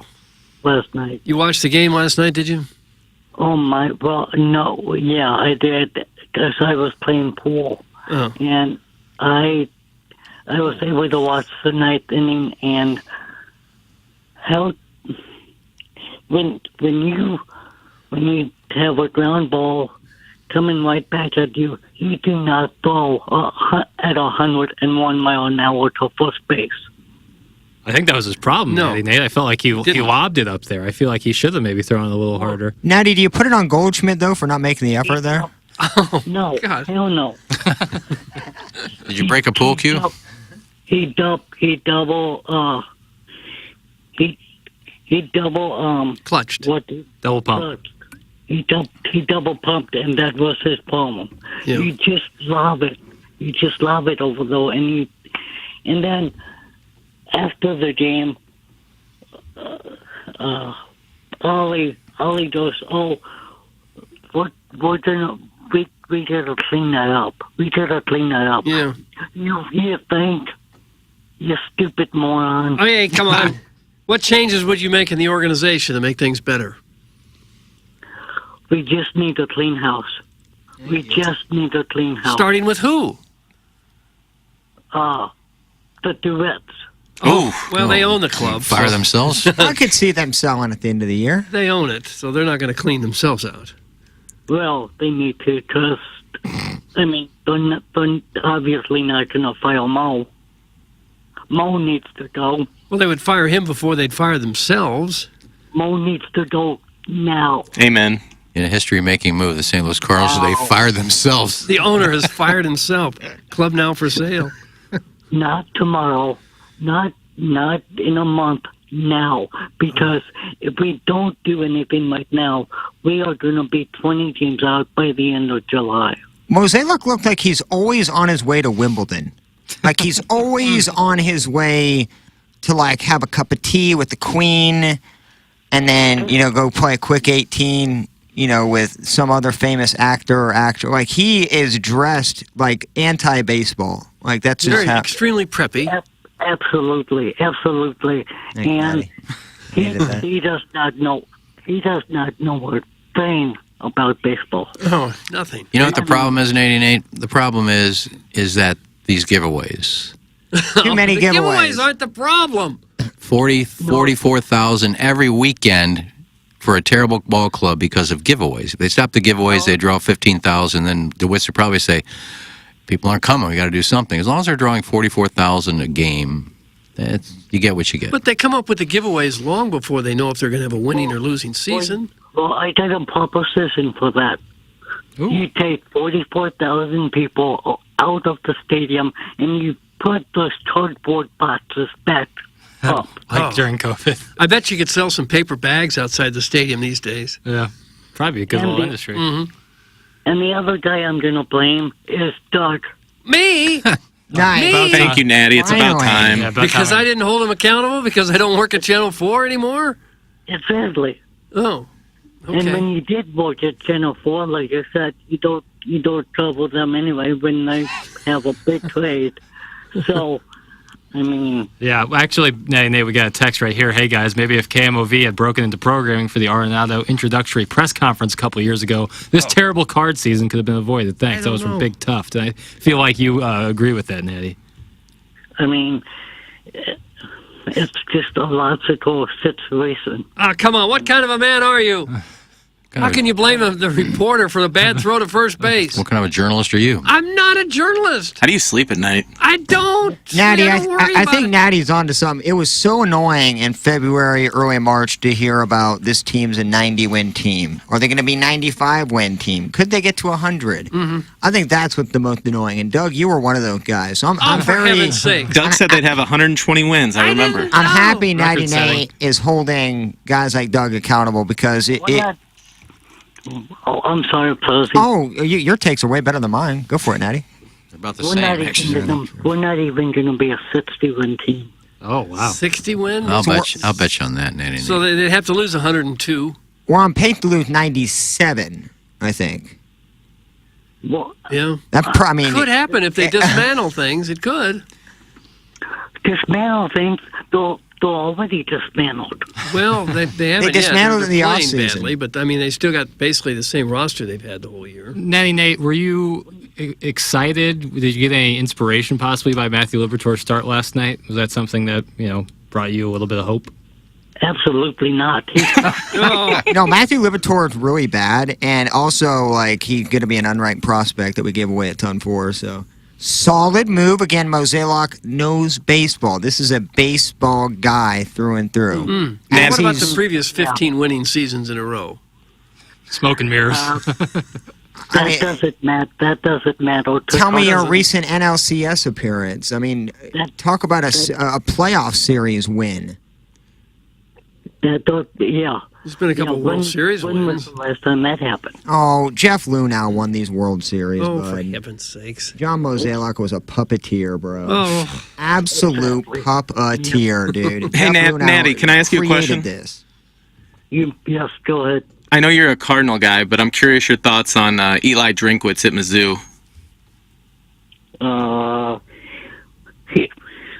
Bring him in as the GM. He's doing a lot better than this. Moron. I think Plowsy might implode. Back that dump truck right up to Busch Stadium. A cross-platform Mizzou football meet Cardinal baseball. That is a relationship that is just a match made in heaven. I love that idea. Exactly. Especially with him. He is doing things at Mizzou. He ain't doing things. What's he doing? He's creating a culture. He's bringing in recruits from all over the state, all over the country, and John Mozeliak's having his puppet. Who's the puppet? His finger up a puppet butt. Marble. Well, okay, I'll buy that. Well, he brings in recruits every year. It's just a matter of how good they are. Going recruiting. Look, if it takes you more than an hour, 5 days. If it takes you more than an hour to get ready, I ain't taking baseball advice from you. Plain and simple. You think it takes him an hour to You're get putting ready? gel, doing your hair. If you have your own closet full of ascots, ain't taking a bite. Ain't taking a bite. If you're trying to pick and It takes a choose second to put on what an ascot. $700 Brooks Brothers sweater you're gonna tie around your neck, I'm not taking a bite from you. Plain and simple. Really? Yeah. You like the dude old school type, the Whitey Herzog type of grizzled old veteran? Yeah, somebody who doesn't alienate a fan base, who's not super pretentious, doesn't act like he's going to tea parties every week. Absolutely. Oh, gosh. Give me a rugged guy in denim blue jean with a dirty nacho cheese covered shirt any day of the Like week. a Joe Madden That type? dude knows ball. Would you like Joe Madden here? I'd honestly take anyone over John Mozeliak at this point. I would do a Drinkowitz. I would do a test run. Do a 30-day test run. To replace Mozeliak. And for some reason, you can't get on Balloon Party. Yeah, I don't think they'd love that take. My point is, we should never have been this bad. Never have been this bad. Yeah, I don't think anybody saw this coming. There was people who said this is not going to be a winning team, but nobody saw a complete collapse of the team that I ever heard. Somebody needs to look in the mirror and own up to the mistake. And it starts at the very top. Well, the best part about that is Mozeliak definitely has a lot of mirrors in his house. That's the type of guy that will look at himself 50 times before that dude leaves his car. I don't know. So I think he can have plenty of time looking himself in the mirror, depending on what ascot classes with what Brooks Brothers sweater. More importantly, Natty Nate, did you win your pool match? Yes. No. Hey, ball corner pocket. No, he looks at himself and he says, "Oh, I'm a douchebag." Oh, gosh. Natty Nate, what do you think the next move is for the Cardinals? Like, do you think they sell everybody at the deadline, or do you think maybe they try to acquire some arms? What do you think? At this point, they have to all sell. Right. You think Goldie's gone? You think Goldschmidt? Yeah. As much as I hate to say it, yes, we have to get some arms in the organization, and if that means trade Goldschmidt and Arenado. Oh, both. At this point, I would say yes. What would you have left if you traded those two? Enough to build a future team around post-Mozeliak era. I don't That's a know. good You'd start. have Newt. I don't know what you'd have. Now. I mean, if have left Mozeliak hadn't pulled off those two trades, where would they be? At We'd what be point in do we'd be in last place in the Central, right? At what- Wait. Oh, we are. At what point do we blame the pitchers who are the worst pitching staff in the league? At what point do they take some of the responsibility for just not getting it done? Exactly. It ain't the pitcher's fault. Dude, everybody in the world knew they needed help with pitchers, and Mozeliak said, no, we have 6 starting pitchers. If you looked at that rotation in March, you cannot tell me that they were set up, ready to go for the entire season. Steven Matz, Woodford, you have Waino, who's 41, coming off. I just don't understand what anybody was looking at, including Mozeliak, and go, very comfortable with our arms. It made zero sense from the jump, and now it's coming back to haunt him, and now we have to blame the pitchers? Shoot. Child, please. I don't say shoot.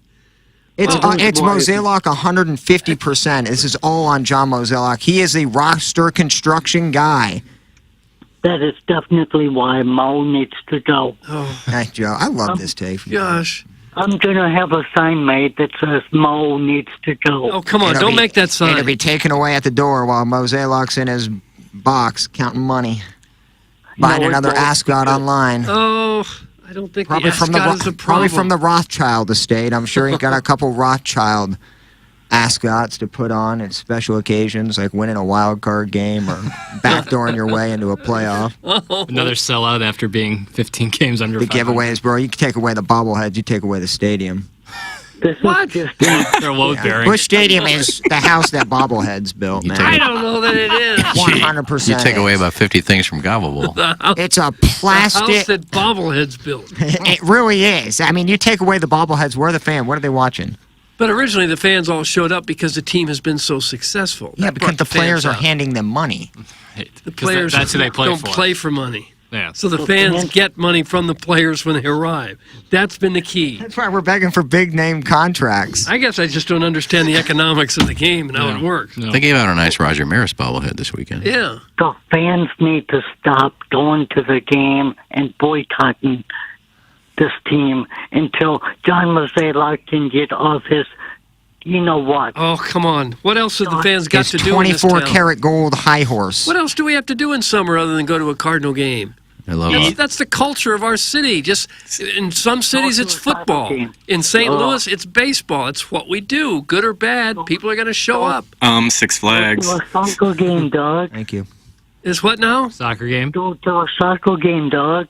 That's once a week, though. We do that too. Yeah. We don't have much else going, so the sports teams draw extremely well. I mean, you can't be a sportscaster anymore, can you? Me, no.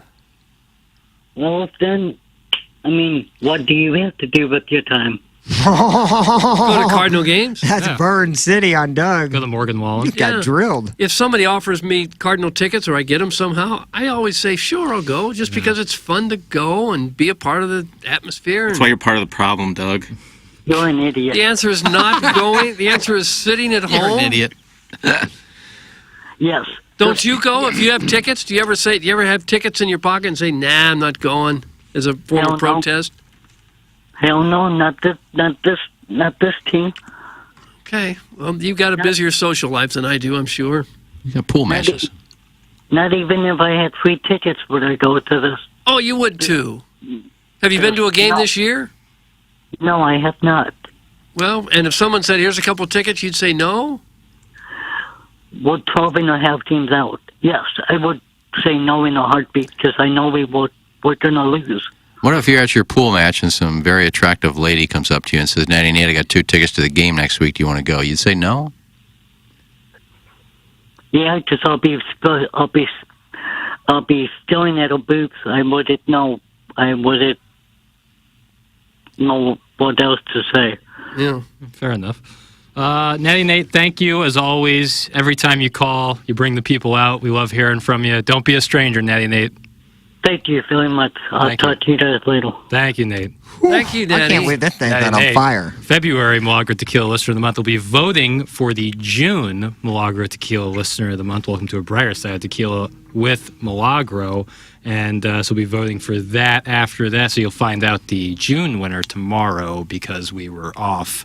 Our last show was June 30th, and then we're now back on the 6th. So Natty Nate's in the lead for July. you have to think. I mean, that's we've only done about 2 hours, 2.5 hours of radio, and Natty Nate has posted a big number. Right. So right. I mean, It's fast out of the gate. Yeah. But if you guys, as bad as the team is, if somebody walked up and say, hey, I've got some good tickets for the game, and you're not doing anything, you'd still go, absolutely, right? I love going to. Yeah, it was a Good, nice bad night. or ugly on performance on the field, you still go. If it was a nice night, if it's a day game and it's 95 degrees, no. But if it's a nice night and you got seats down in the box seats and, yeah. No, ain't a single penny going toward that organization for me. They're- You'll have to buy a drink. You'll Well, have it's to buy different. You didn't say food. buy tickets. You said somebody Well, would I'm take saying it. I'm not going to buy it. if you want to go and sit and not have a drink or any kind of food, then sure. I'm saying, like, even if you get free tickets, you're spending money to park. You're spending money for food, drinks. They don't deserve any of that cash. Well, they do a fantastic job of marketing the team. The way they get Yeah, people that's where in they the building. spend their money. But it's not just the giveaways. It's having school kids sing the national anthem, who's all parents and family buy tickets at night to watch their kids sing. They have school kids singing God Bless America in the 7th inning. There's a couple hundred more tickets. They really work it. And whatever they do, it works big time. It sounds to like fill up that Taylor stadium. Swift in baseball form, to where we're catering to the little kids because Lot of parents will hits. just fork Well, over whatever. What it is, it's more than a baseball game. Yeah. It's a night out of entertainment. But they've taken that to where it's a night out and it's not even baseball that's on the field. It's almost like the Savannah Bananas, to where like people in I don't stilts know are that coming it's out by that the bad. 3-2 count. Like Yeah, the it's- MVP it's- last year, and the guy was third. It's a season where everything that could possibly go wrong has gone wrong. Sometimes it just happens, and unfortunately, this is the year it's happened. Everything has gone wrong. Everything, short of Goldschmidt and Arenado getting hurt, and that's probably around the corner the way everything else is going. Yeah. Plowhawk, I know that you're still in take mode, so I'm no. going to lead into this. Oh, We were kind of great. talking about 4th of July, and I saw on the fan page that you said you had some fireworks takes. Oh, did you? I'm kind of curious because I feel like that's like a one of 3 options in the takes, because you are a dog owner and a dog lover, and I'm sure that's a part of it. A little bit, but we prepare. We have the children's Benadryl prepared for prepared for. How do you give it to them? Just a We have peanut butter. We do the pill. So we'll do peanut butter, wrap it in like a lunch meat.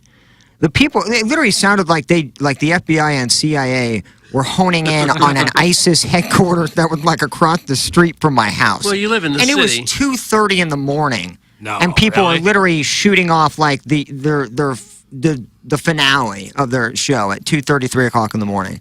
Dude, you should be arrested, man. Fireworks are, first of all, I said it, it's the lifted truck of the entertainment world. It's Hoosier. It's kind of trashy. I get it that you want to, have these lights and celebrate 4th of July, but dude, after 10 p.m. you do that, your ass is grass, man. Like, I hate my neighbors so much, and I've thought of ways I can, get back at them because of this. So if you're shooting them off past 10 p.m., you can justify all you want, dude, and say, oh, well, your dog's fine. What about veterans? What about kids? What about elderly people? Like, these people are subjected to all this crap because you're underpaid Hoosier fest, went to get a 30 brick and natty light and spend half of your check on fireworks. I'm done with that, bro. Went on last night till 2 a.m., done with it. Yeah, I can see after the 4th of July. I mean, why are you still lighting them off on the 5th? Oh, even after 10 p.m. on the 4th is Why are you lighting them off on the obnoxious. 1st? Yeah. The 4th, I had a family that lives across the yard from me. And I don't mind if it's, it's free fireworks for me if they're decent. But you're buying the crap fireworks. And you got your little kids out there lighting them and then running away, and it's just a little poof. Some little Roman candle shoots up. Poof. Now, that's a waste. Go buy the good stuff if you're going to shoot them off. Oh, well, John Vaughn lives in Wentzville. A couple of years ago, he spent the 4th out there. And one of his former neighbors must have bought an entire pickup truck full of fireworks. And it went on for hours. It was big, huge bombardments. It almost inspired me to write the next national anthem, surprised that our flag was still there. But after such a bombardment. After 10 minutes, aren't you like, okay, I've seen it, right? Like, that's how I look at fireworks. Like, after 10 minutes, I'm good. I don't need any more purple and green lights that make the same circle shape as the last one or Yeah, the they one need some before new that. ones. I don't Bossy, get they? it. Don't they It's need a new kind of fireworks? It's always the same. I mean, they're pretty. silent ones. They're pretty. I like fireworks, especially the big ones, downtown, things like that. But it's all the same. It's all they shoot up. Ooh, look at it spread. There's got to be some kind of way to get different fireworks. It's coming. I saw some videos in the drone? China or Japan where it was. They got drones now that they had this flying dragon way up in the sky. It was incredible to see. That's the future of it. A lot better for the environment. So that's what I want. I always notice the 4th of July because on my memories on Facebook, the obligatory Dan Marshall bus, SUV, RV, whatever he's got, we would always go through the Webster Groves parade because we were in Webster Groves at the time. And it's always showed there is a big 1380 of the woman, 590 of the man bus, and there I am standing right in front of it throwing out candy to these kids. God. A big star even then, though. Yeah, glossy. You should have been throwing out glossies, signed, pre-signed. I think it was after that they stopped having you can't throw stuff anymore because I would just fire them at the kids. And any rebuttal Well, on if they would yell, Nice give of me you. candy. Shut up. Oh, come on. That's what they're there Don't for. beg for it. I'll throw it to you. Give me candy. All right, here you catch it. Gosh. Throw like Jordan Hicks. And I'm getting grilled on the fan page, but in reality, fireworks are illegal in the city and the county. So Not everywhere. it's illegal in the city, in the county. I don't know about everywhere in terms of everywhere, but I know in most of the municipalities in the county, and certainly all the entire St. Louis city is illegal. So, like, my complaint, they're like, oh, keep complaining. It's like, dude, it's warranted a complaint when it's 1, 2, 3 o'clock in the morning and you're shooting off fireworks. It's just Well, then call the dumb. cops if it's 2 or 3 in the morning. Call the cops. They're not doing that. Oh, they ain't doing nothing, bro. I've lived in the city long cops enough. aren't coming Not in. on the 4th of July. My car got stolen and they didn't even come to look at anything. Yeah. They took my police report over the phone with a broken window glass. They could have gotten anything. You think they're worried about a firecracker in the They ain't city? doing That's nothing. about the least of their concerns. No, sir. I love fireworks personally, but I think it's because of I love the movie The Sandlot. And that Love scene Sandlot, where yeah. they play under the fireworks encapsulates that Ray Charles. Yeah, that summer feeling, that feeling you get in the summer, playing with your friends, and I love that. So I do like fireworks, but I understand people's problems with them. Certainly the dog thing, certainly the veteran thing, what the nastiness to the environment it can do. I like the idea of the drone things though, because you probably get cooler fireworks for less that's what's money coming. and less danger. Yeah, Well, I always found way like less dangerous. 4th of July ironic that like, you celebrate the freedom that you have as an American, and the people who are fighting for those rights are the most of the people that hate fireworks because of the PTSD. So I find that always ironic that, we're celebrating the people who are absolutely hunkered down in a basement or a bathroom because they're having flashbacks from whatever war they were in. That to me is super ironic.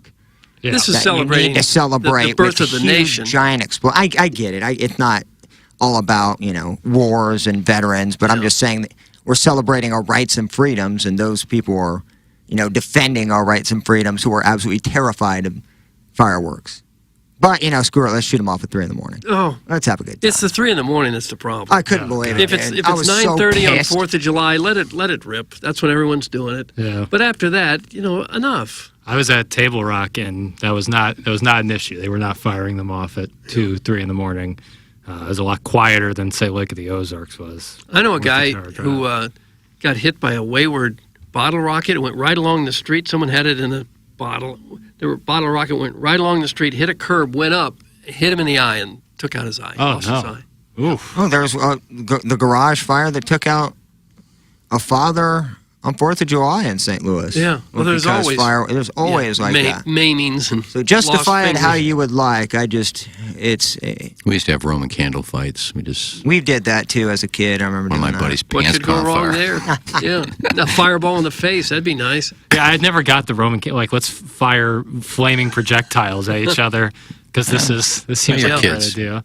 But like people still do that. And his bell bottoms caught on fire. The bottom of his bell bottom got hit and it started flaming up. I got cured of wanting fireworks as a kid. I must have been 8 or 9 years old. We had a wiffle ball that was it was hard wiffle ball. And we said, we don't like this wiffle ball. It's too hard. It broke a window. So we put a firework inside the wiffle ball, and it blew up in my face anyway. Oh, God. So loud, and it hurt, kind of burned the tips of my fingers, and I was been afraid of fireworks. Yeah, ever since. absolutely. I'm lucky I didn't get hurt badly. I was at Table Rock, Jackson. I'm disappointed. That place is for CVC grads who think they're being cool for not going to the lake. That's from Mr. Lex. Is that what it is? I thought it was a lot quieter than the Lake of the Ozarks. We went out on the water on 4th of July. There was nobody out there. It was perfect. For the first time, I've always wanted to go jet skiing. I've never done it. It's always something I've wanted to do. It's great fun. I got the opportunity to do it on the 4th of July, and I don't think there's any more fun activity in the entire world. Maybe not. I think it could be the most fun thing ever. I agree. I love It that. is. You go 50 miles per hour, wide open water. And hats off to the engineer who figured out when you fall off, it comes back and gets you. The kill switch goes off and it Turns right spins around and around. gets you. It's unbelievable how much fun. And there was nobody out there, so I just went 50 miles per hour for 10 straight minutes. Yeah. Just incredible. Oh, they are great. Table Rock's very underappreciated lake, part of the Ozarks. We went there I think the very first family vacation we went on, we were going to go to Six Flags over Texas. And at the time, I think that was the only Six Flags in America. In Arlington. I think that the Six Flags in Texas, the St. Louis one's modeled after that one. They have very similar rides. Yeah, but the time, there was only one Six Flags, and I think it was called Six Flags Over America, and it was in Texas. But we decided not to go there. We didn't want to drive that far, so my dad, at the time, I think we had 5 kids. So we went to Table Rock, and went to Shepherd of the Hills, went to the drive-in there, stayed in a friend's house. Doyle was his name. I remember his name for some reason. Doyle. Yeah. Friend of my dad's, so we stayed there. We were on the lake every day, fishing, swimming. I just remember it being beautiful out Lake Table Rock. Now it's like Taneycomo, Bull Shoals, whatever, but Table Rock's nice. Yeah, I mean, it's a little bit longer of a drive. It's like, it was about 4 hours, but it's not brutal, and it's a lot quieter. Yesterday morning, Doug, we left Table Rock, me and my cousin, because he had to get back to work early. We left at 3:50 in the morning. Oh. Yesterday, and I pull my car out so I can put some luggage into it. Yeah. Turn it off, go into the house for 5 minutes at most to get the stuff, come back out, battery dead. After the car had started? After it started. Nothing, there was no lights on or anything. Car, battery dead. Jumped it. And, I just called our friends over at Munganast Service Department, got me helped out later that afternoon. Really? Yeah, weak battery, so they took care of that. So shout out to the fine folks over at Munganast because they took care of that real easy, and they'll do that for you too. Munganast, St. Louis Acura. You have to stop it on the way home? No. After 4.5, 5 hours of driving, the battery had plenty of juice after that, but it is a weak battery, so it needed to get taken care of, and so needed that. KG in O-Town doing the Lord's work and sending in the picture of Drinkwitz on the jet ski.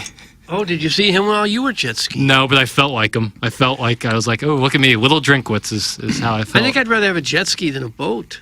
100%. I need to put your face, Jackson, on the guy on the back of that jet ski. Yeah, I really did. I was like, I feel like just a big old Drinkwitz right now. We still have your life vest right here in the studio. I know, I forgot it. Trust me, it. my brother made that joke. See, when I lived in Bermuda, I don't think they had jet skis yet.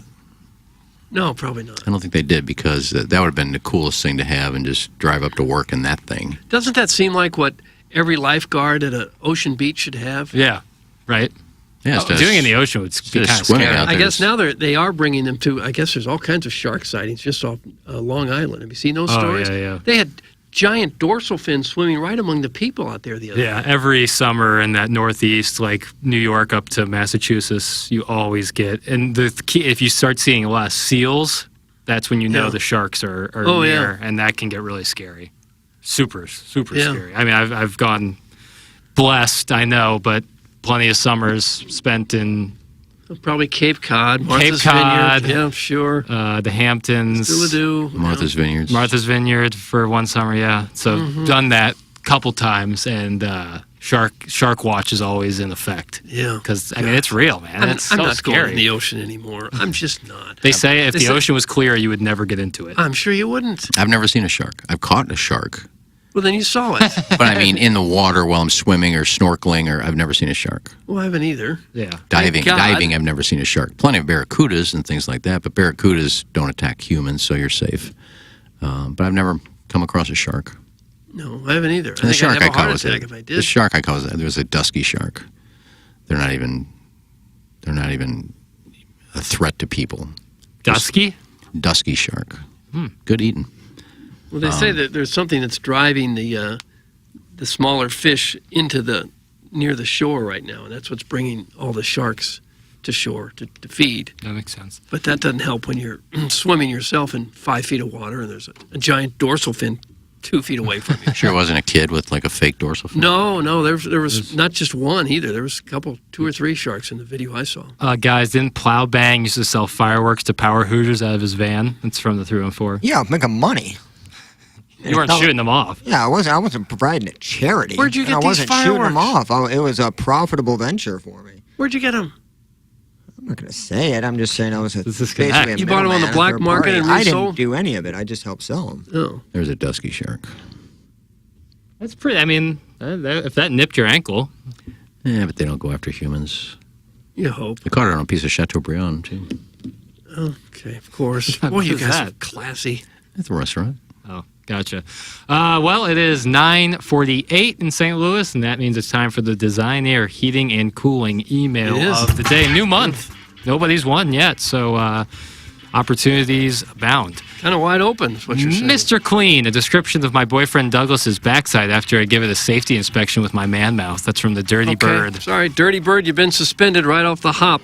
You've been suspended a period of 2 days' time, and your name, as we speak, is going into the suspension log. You'll know No, I don't expect it does feel very He had good. 5 days to come up with something. That's the best. That's what he came up with. I'm as disappointed as you are. I can't believe it. Ahoy! Hot takes abounding, burning all the hair out of me ear holes. This ma'am, I mean. Speaking of that, this Redbird Club is floundering around, trying desperately to get back to mediocrity, and Doug is too busy hot tubbing with Randall Gritchick to dole out the appropriate amount of criticism. You could single-handedly straighten this thing out, Doug, if you would just get on your soapbox and onto the Four Fox and poke your proverbial finger in the chests of the Cardinals' collective brass. You could be a man! In times like these, we need the acting sports director of Doug's Big Channel to turn this ship around. You should be ashamed of yourself. Good thing you're so damn cute, or I would totally quit on you, Doug.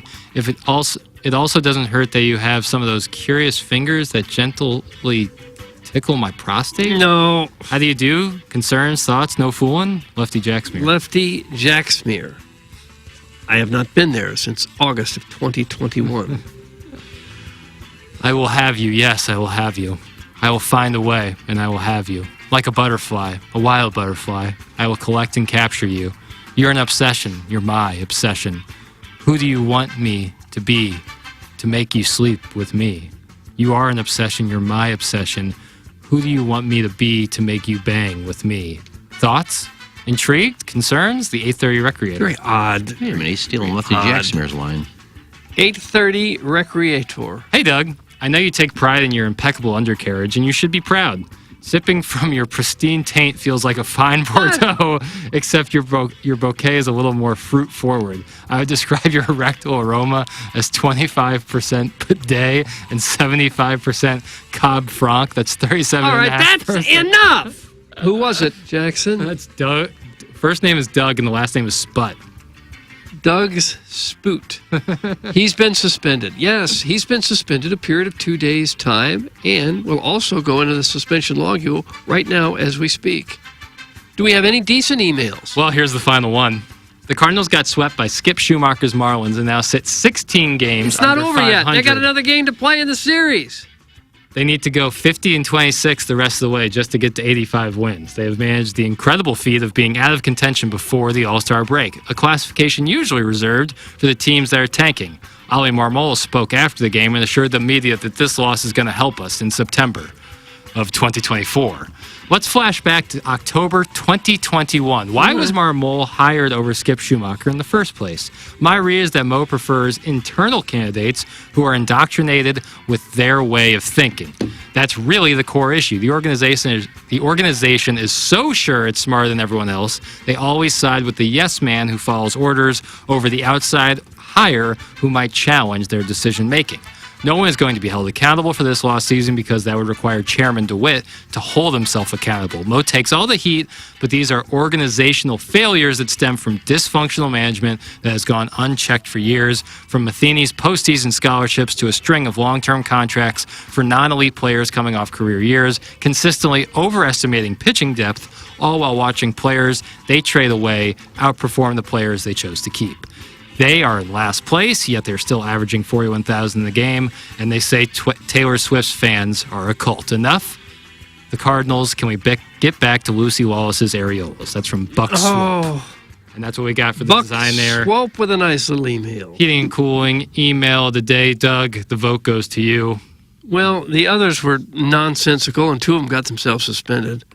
And the Buck made some good points. I think he was probably pretty much right on the money with what he said. So I'm going to vote for Buck Swope. Buck Swope gets Doug's vote. Iggy?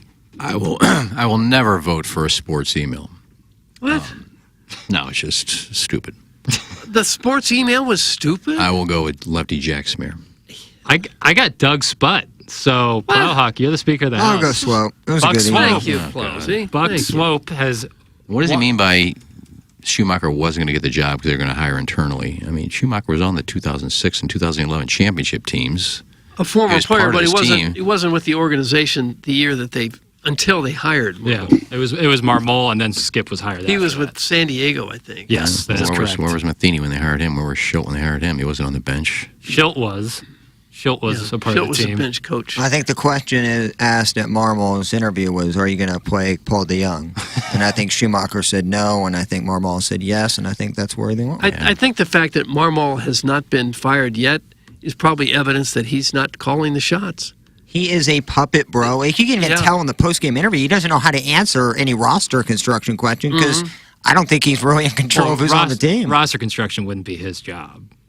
Well, I mean, who's on at 40-man, I don't think it's on him. Right. I know. I hear what you're saying, but like in terms of like why didn't they go out and get this pitcher? It's not because Ali Marmol was sitting on his hands. I just mean even lineup construction and pitching changes. That's what I'm not convinced that he's making those calls. I don't think either. he's making any of them. We should have seen the writing on the wall. And Matt Holliday can't wait to get in there and be a Cardinal again. And I think I'm done. If you look back at that, Before that the is season so even started. weird. It's pretty obvious that he knew. There are some breadcrumbs out there if you want to dive into that. It's a rich text. So He might have been the manager right now if he'd have been the bench coach. Well, I guess we'll never know. But if they were to fire Marmol and then he were to come out and say, "Listen, I had my hands tied. I was doing what I was told, even in the dugout, pitching changes and everything else. They told me what to do." I don't think he would. If he got canned, I don't think he would say. I don't think so. But if he did, that would reflect very poorly. And I don't think the Cardinals are the only team doing that. No, I think probably most of the teams, unless you're,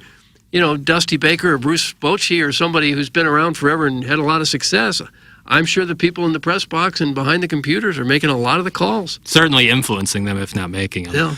All right, that's going to do it for us today on the Ryan Kelly Morning After. You can tune in or watch us on YouTube for Balloon Party, which will be the producers' party. Me, Matt Rocchio, Andrew Marsh, and Grant Francis. Catch us on YouTube, youtube.com/101ESPN to watch us or stream us, or just flip on over to 101.1 and take a listen. And then we'll be back here tomorrow. Tim will be on for an hour or so at some point during the show tomorrow. More heat to be brought for Douglas Elvin Vaughn, for Darren the Plowhawk Atkins, for Kenny Iggy Strode, for the birthday boy himself, KG in O-Town. I'm Action Jackson. This was the Ryan Kelly Morning After, live from the Michelob Ultra Studios. Urban Dictionary defines thirsty as